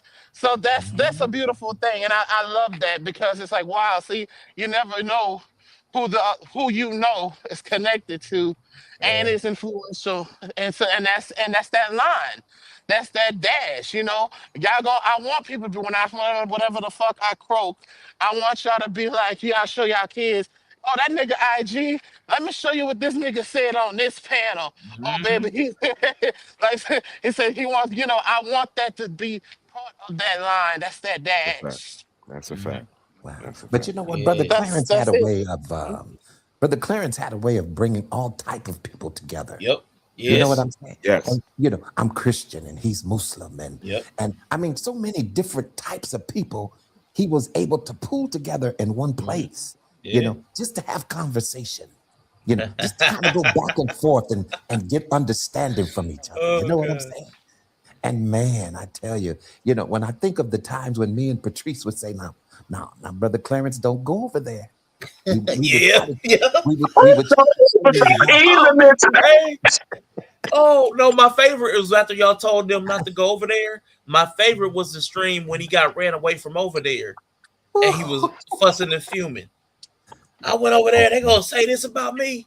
Nah, they some busters. They some busters. Them busters. Man, I was mad too. I said, "That's right, brother." It got to the point to where Oh God. I really didn't even feel good about saying I told you so. You know what I'm saying? Exactly. Look, because Vaughn, we already knew he was gone. We was just like, oh brother, let's go over there and have his back in the chat. Man. It was some good times because I'll be like, man, y'all warning. And I wouldn't follow over there. I'll just wait for that live to pop up at 10:30 at night on my time. And he fuming. And whoever he was fuming with would come over, hit his link, and they talk it out. By the end of it, everybody be cool, but I'd be cracking up like he is going off. That was gold. That was internet gold. Gold. And also his theme song in the beginning. Yeah. We all 25 to life. Familiar with that rap. Yeah. 25 to life. Yeah, man. Crazy. Dear God, please don't let me relapse. Yeah, don't let me relapse. Yeah, man. Yeah, so all right. Eric, I man. think we got his final thoughts, man. Let's get his final thoughts, y'all. Let's go. And I was honored to be on the panel with such distinguished gentlemen, man, and passion flowing for me. It's all good, man. You know what I mean? We could do all this. We can go back and forth, and then we can go get a glass of lemonade or whatever, man, and just chill, man, some fish or whatever, right? So, Yes. it's just men. We just sharpening each other, you know what I mean? So, but anyway, my last remarks on this is a good conversation. I love to open the conversation.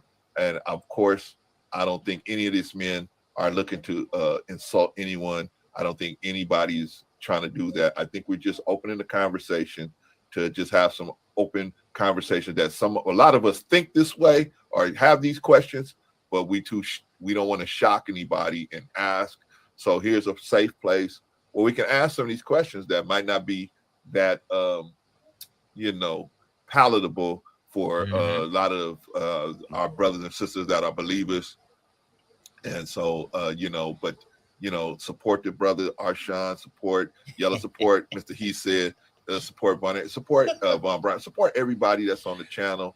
You know what I mean? We just men sharpening each other's knives, and we're gonna finish this conversation. Hopefully, maybe I can host it, or maybe Mr. He said, or Yella, or Vaughn, or whoever wants to host it.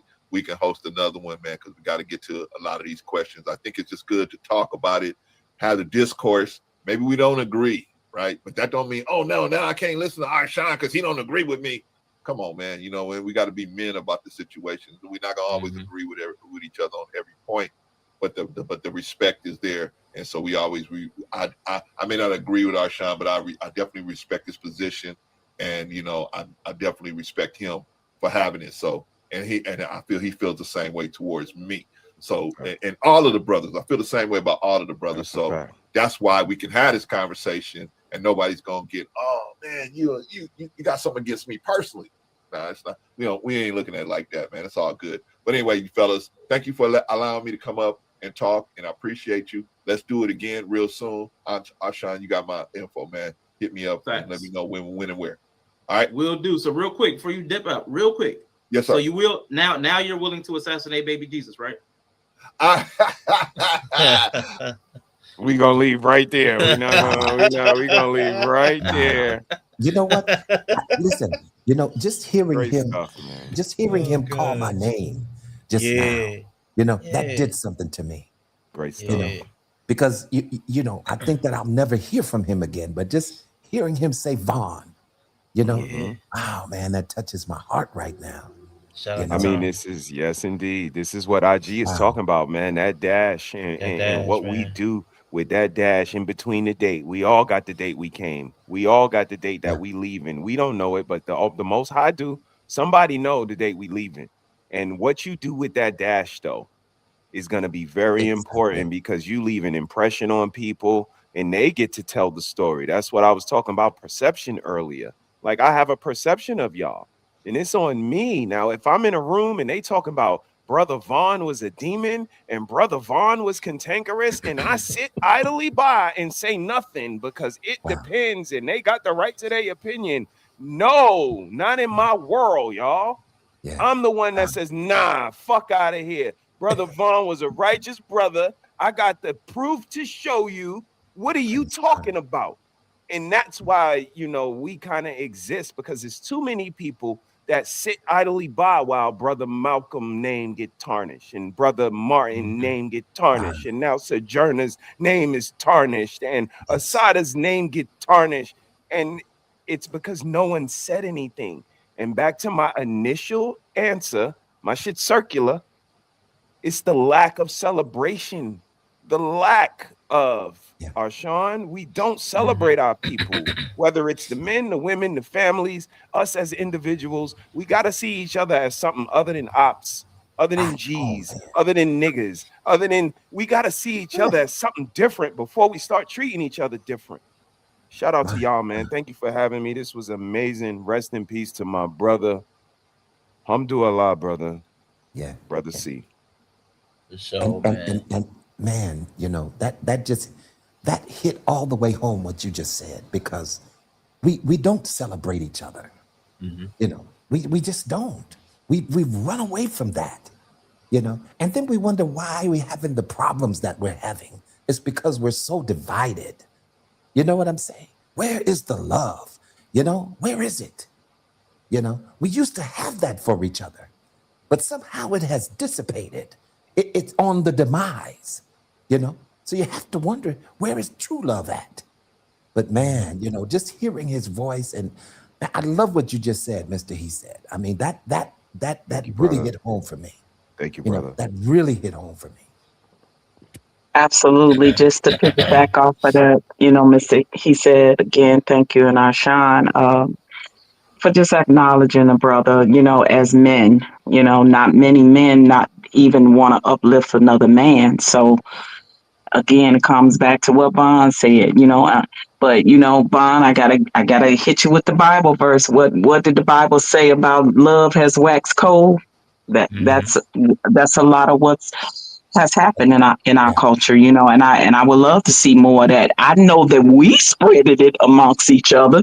We gave it every time we hit platforms. No matter was it Mr. and Mrs. He said platform, they come over to Bro C platform. We had our Sean platform. We had Brother Bolo platform. It didn't even matter wherever we was. We spreaded love and we made a difference, and that was all through starting on that platform with Brother Bro C, you know, and branching out, you know, and everybody doing their thing. So when I still see Mr. and Mrs. He said, she said, being consistent in what they do, Arshawn being consistent in what he do, everybody that's still left that come from that has a platform that ain't changed up, ain't flip-flopped, ain't switched up, and none of that, I love it. I'm always come through. I'm always say my greetings and salutations, and if I want to come on the platform, I'm gonna say drop the link and we gonna have a conversation. So I'm grateful that Bro C left us with that, and we will always have, you know, these videos to come back and hear his voice and hear him call our name and things of that nature. So yeah, again, I'm totally moved. I miss that brother so much, and I loved him so much, and I'm glad I got the opportunity to tell that brother that I loved him. Like when I saw him in person, and so we would always have that thing every time, even when we were on the phone. The end of the conversation, he'd be like, "I love you, girl. I love you, sis." No, so we just had that. Yeah. So thank y'all again. I'm gonna get off because I'm getting a little emotional too. But I love y'all. Please continue to keep this legacy going on. Y'all making a difference. Believe it or not, y'all making a difference. People hearing y'all and they touching, and hopefully they'll change. This is life changing for them. Yeah. Well, thank you, OG. Much love to you. Thank you for sharing your All time. All right. Love y'all. Talk to you soon. Bye bye. Love you too. Yeah, and let me just say this to Mr. He said and his wife. You know, you all are definitely doing a great work over there. You know, you're pointing out some areas that, you know, some of us are pushing under the rug that we, you know, sometimes things are so ugly you don't want to look at it. You don't want to take a good look at it, you know. But your channel forces us to see where the decay is. You see what I'm saying? And so if we see where the decay is, maybe we can do something better. Maybe we can do something different. You know, if we cover our sin, then we can't prosper. And you guys are doing such an excellent job over there when it comes to the family and just that whole nucleus of the family and what that looks like and what it is and what it should resemble, you know. And for that, I appreciate both of you, man. Thank you, man. Thank you, Brother Vaughn. I appreciate that, man. We played a clip of you and Brother Clarence, you know, sometimes at the beginning of our show when y'all are speaking positive words about us. And again, when people say stuff, I kind of look at who it come from. I could care less what you say, but if IG say it, if Arshawn say it, like this is a person that's giving a certain sensitive overview of all of this. So it kind of hits different, man. So keep being who you are, keep being the inspiration, and you know, I got nothing but love for y'all, man. IG, it's on you, man. And you know, of course, it's always like such a, you know, I don't, yeah, it's like I never know in a good way what type of conversation or premise that I'm gonna walk into, you know, and sometimes it can be very light and it can be real heavy. It can be a mix of all the emotions and everything in between. So it just resonated with me that wow, because I've been stating that and saying that to people a lot about that dash analogy, because I have to explain to people just because if I don't think or believe in the afterlife that I don't value this life. No, for me it's precisely the opposite. Hello? Yeah, we Yeah, still we hear hear you, you. bro. You Yeah, okay, cooking? well, I Yeah, gotta you go quiet. cooking? Okay. You cooking? Yeah, precisely. For me, it's precisely the opposite. So, Yeah, we and was because listening I to know, your dash. yeah, my dash. Yes, thank you. Appreciate that. Right. Dash Add to that shit. dash, baby. Add to I'm that saying, yeah, dash. add to that dash, you know what I'm saying? So I, I, I kind of lost my train of thought there for a second. You said you Oh yeah, value this life. You value I this value life. this life. Thank you. I value this life more in a sense. And with that being said, even when I don't have to always agree with, that doesn't mean that it has less value just because I'm in disagreement of it. And I can respect people that even where I might have disagreements with, where I can see where our humanity in this life resonates, and how through that we peacefully coexist. Because truth be told, we're not all supposed to think alike. We're not all supposed to have this one perspective, and that's why I struggle with institutionalized belief systems, because I see that as the way. But I digress. It's still, I live in a world to where the variety of those things and not belief are allowed to be in one existence. So I appreciate that, even with me being a person who is furthest away from the beliefs or analogies of who this person is, this person still affected my life positively through the interactions with people who he touched. And that plays the role in the dash. That plays the role in society. That's how we yet live. I'm not concerned because my fame to claim is I'm not going to heaven or hell with none of you niggas. This earth experience with you motherfuckers was good enough. There's no ideal, there's no reason logically or emotionally I would want to go to an eternal extension of this with you. Hell no. Get him, IG. Get him. So for me, for me, so that's why this is. So I do appreciate, that's my final thoughts. I do appreciate that it shows to the testament of how I've been spreading that message that wow, and here I am with someone who I've never heard of, but still being connected, right? Okay. And Okay. affected Yeah. through the people he left behind who know him, who he yet lives. Yeah. Mhm. Right? That's the dash. So this has been awesome. Thank y'all. As you love all of y'all. I Don't leave appreciate yet, y'all. IG. Don't leave yet. Hold up. I gotta hate on you. I Okay. want to hate on you for a minute. It's too Go much ahead. daylight. It's too much daylight back there. It's dark as fuck over here in Baltimore. This is crazy. I'm What is going downtown on? Atlanta. I'm downtown Atlanta, What baby. is going on in this? What in the world? I'm Don't in look the bad at South, you all. heard me? I'm Looks downtown good. Atlanta. Looks good, bro. I But you have a appreciate good it. day, man. Thank you for Hey, take taking the care, time IG. out your busy day, man. We appreciate you. Yes, indeed. I heard y'all. I'm about to go walk to this little Publix, you heard me? Get All right. me some alkaline water, and then grab me a scooter, go get dressed, and then ride that scooter to work. Come All on right. now.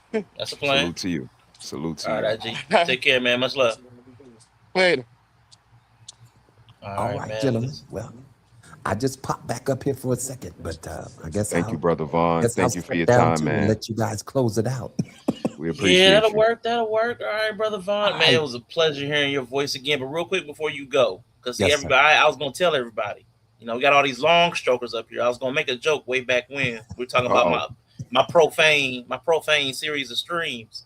My Brother Vaughn, we had this one conversation. I don't even remember which one it was, but I was like, I remember I was saying, if this is what God would do, that's a dumb God.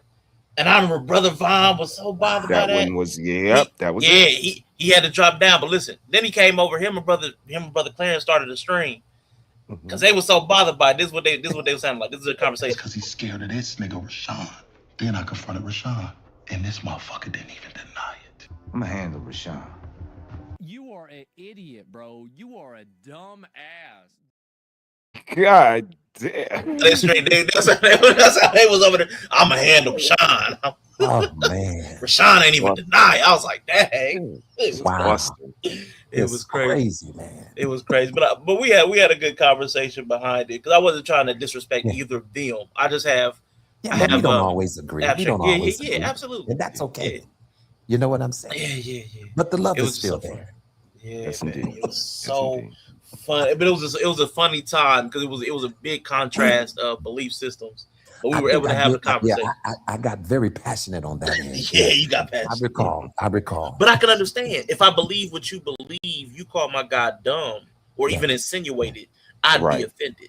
yeah, Right. because man, Yeah, I yeah, fear God. Listen, that's the yeah, beginning of wisdom. So yeah, Mhm. for me to even mouth something like that, yeah, I'm just absolutely. like, where am I at, Lord? Right. I You mean, know, that's essentially okay, like talking about somebody's mom or dad. Like you talking about my parent. yeah, You talking about the person that saved me, that raised me, That's a that fact. loves me. You know, sit exactly. here.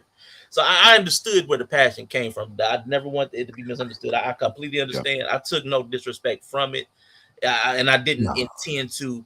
I know how it came across, and I wasn't trying to be harmful when I said it. I was just expressing my thoughts, and I know y'all understood that after a minute. But I also, even understanding where I was coming from, it don't yeah, matter because I'm still talking about y'all's daddy. You know, yeah.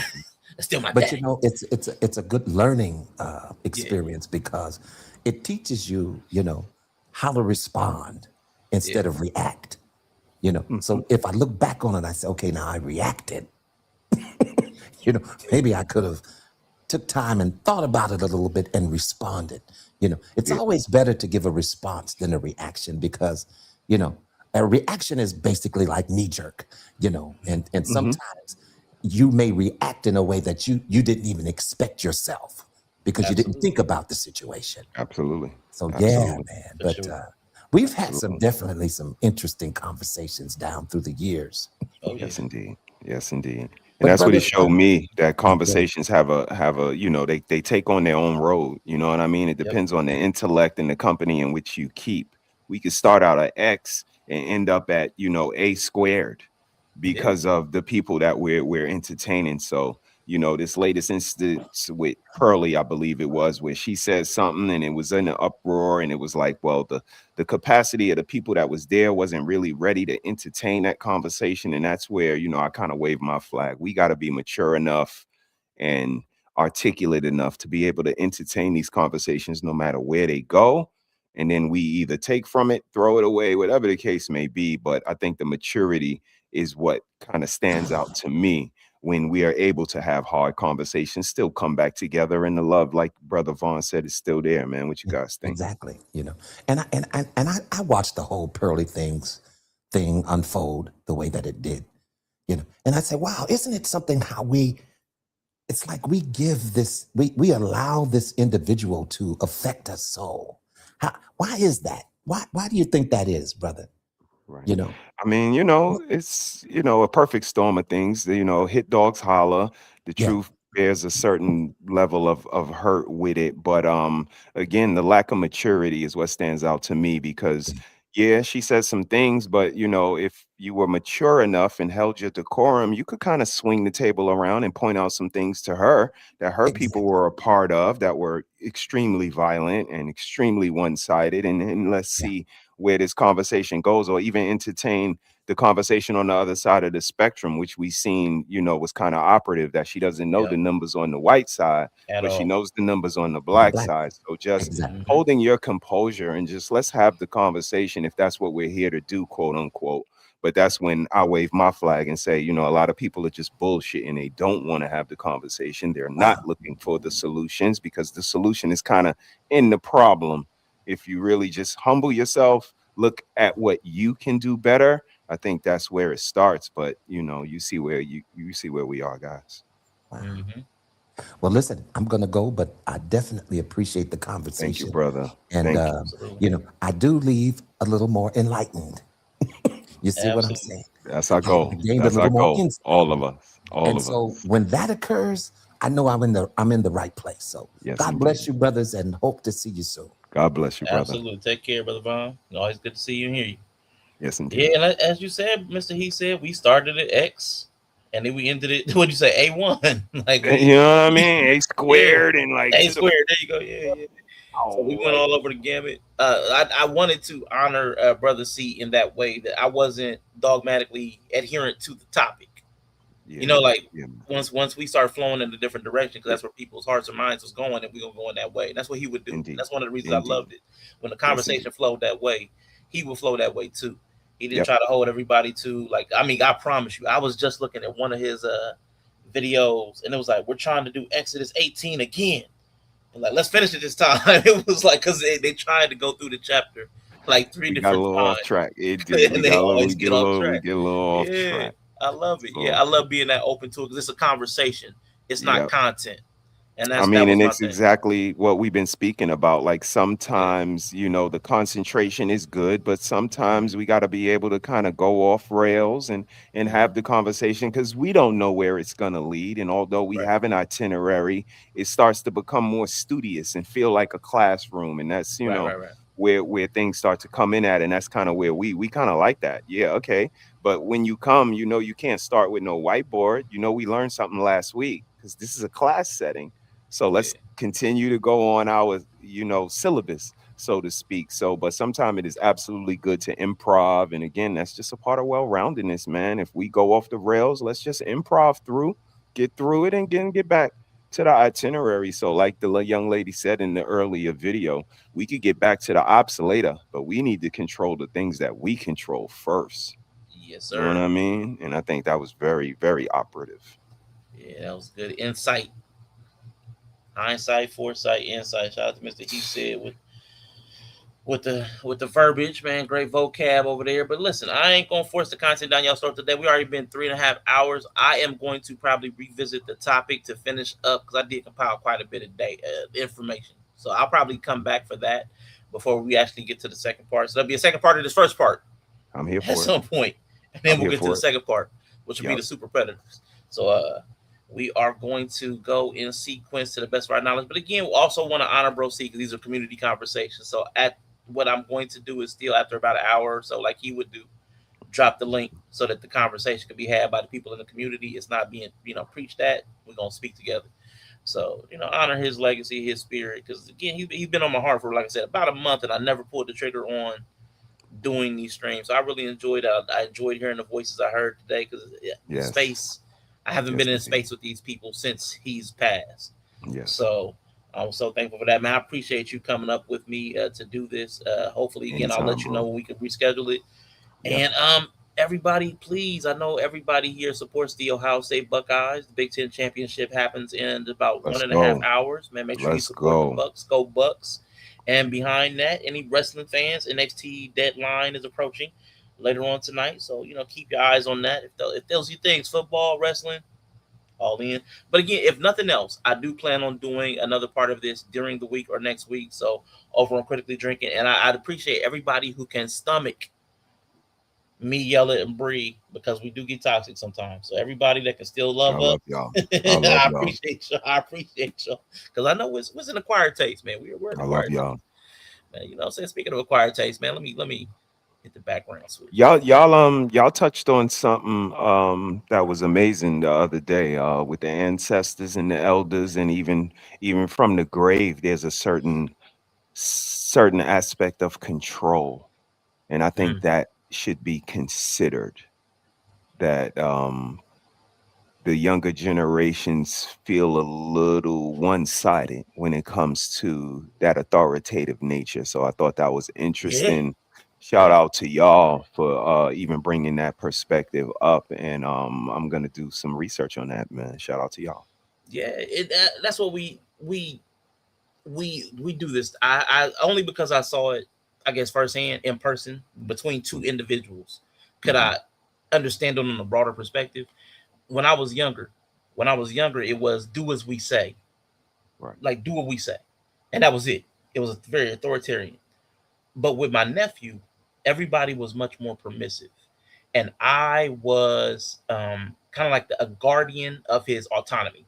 I wanted him to be able to have a voice because I didn't have any voice or choice when I was getting raised up. You talk back, you get slapped in the mouth. I didn't want that for him because it can break your spirit. He's a young man. I wanted him to have his fighting spirit when he went out into the world. I didn't want him to go out defeated. So in seeing how people try to douse his fire when he felt passionate, when he felt like this is important to me. And because the world will always try to shut down a kid, somebody that's a minor. You don't have a say. This is our school. This is our job. This is whatever. You're going to do what we say because you're a minor. And in the family, the same dynamics were at play. And I tried to stand up for him like, no, because this is his life. He's got to learn to make choices of his own because he's going to be a man. You can't wait until he's 18 and expect him to flip a switch and know how to make decisions that benefit him. He's got to practice this as he's growing. So I was a big advocate for that. So young people a lot of times don't get what you're talking about. They get sunned. They get kind of punked. Like they get pushed to the background. Children should be seen and not heard. So they don't get their voice. They don't get their choice. And I want them to have that voice because this is what happens. They quit listening. If you don't allow them a voice in what's happening to them, they're going to quit listening. And they're going to rebel eventually. And that's what we're seeing. The young people just do not care. There's no reverence for the older generation. So you have to consider what they think and what they feel because they're alive. They're experiencing the negativity too. If you're in poverty, they're in poverty. If you had to touch your uncle and he's still in the family, that means they got to touch your uncle. Everybody acts like what happened to them and those people are still around and the circumstances are still around. It doesn't fall upon them. The sins of the father do get visited upon the son.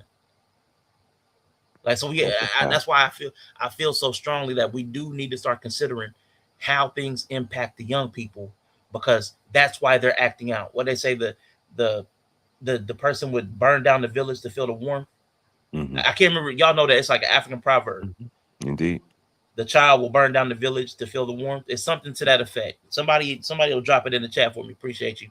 But if y'all can drop it in the chat, there's something about that where the young people, if they don't feel the warmth of the family, they don't feel the warmth of the village, they'll burn the village to feel warmth. They'll become the arsonists and the anarchists. They'll burn the village down. And that's what we're seeing.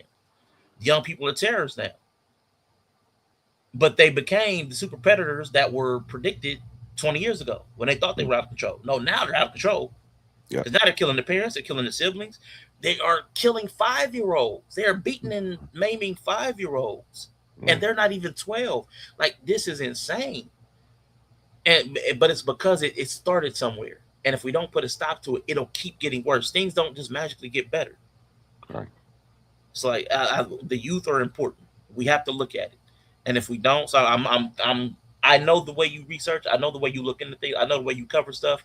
I know it's going to be good. So whatever you look up, it's meaningful. And I know that's why you and your wife speak up so much for children and the youth, because as corny as it is, the children are the future. I believe it should.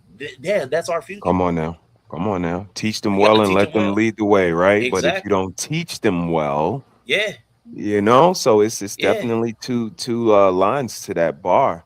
Absolutely. Sing both of them. You know what I mean? Yeah. Teach them well. That responsibilities on us, y'all. Yeah, absolutely. So, man, teach the children well and stop giving them hell. The Bible even talks about don't provoke your children to wrath, man.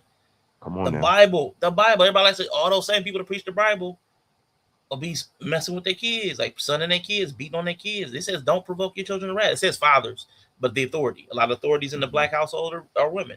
So still, who's the authority in the household? Whoever's the authority in the household, do not provoke your children to wrath. And that's not don't make them angry, because discipline will make them angry.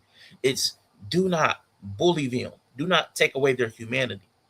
Do not be authoritarian. Don't rule over them like a king or something like that. They're still people. You have to teach them their humanity. You have to feed them their humanity. And if you're absent humanity, that's a bad on you. But that's what we got to talk about. And that's what this topic today is leading to. We're going to lead into the super predators to fill us warm. They burn down the village to fill us warm. Okay. Yeah, so we're going to get into it, man. But Mr. He said, man, thank you for kicking it. Everybody that complimented the program, I appreciate y'all. You know what I'm saying? I was working on a little something. Fire. Yeah, man. Yeah, critically drinking over here, man. So much love to all y'all, man. Mr. He said, would you like to get some final thoughts on this? Always a pleasure, man. Always a pleasure coming over to chill with you and the crew. You know how I feel about you, how I feel about y'all. So shout out to Bree, shout out to Yella, shout out to you. Keep being you, man. Keep doing what y'all do. We love y'all. We admire y'all.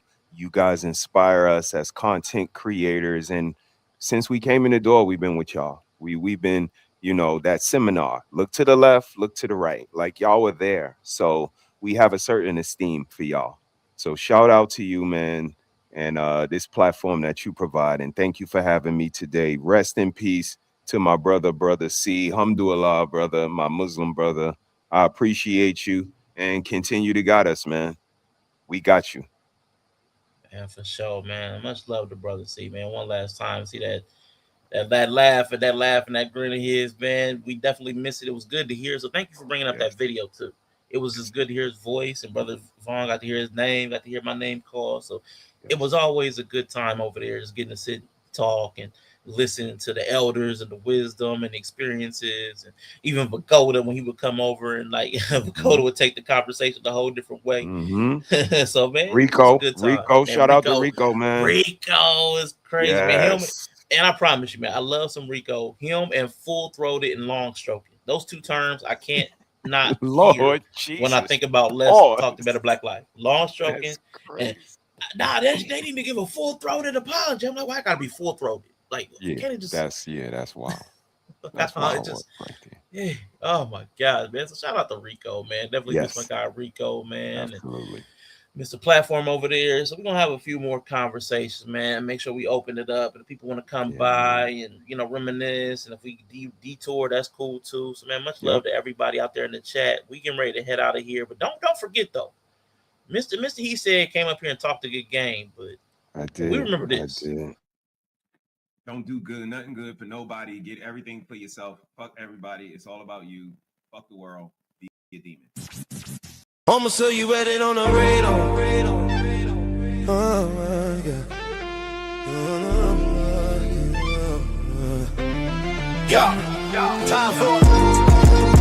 Time for Power Street.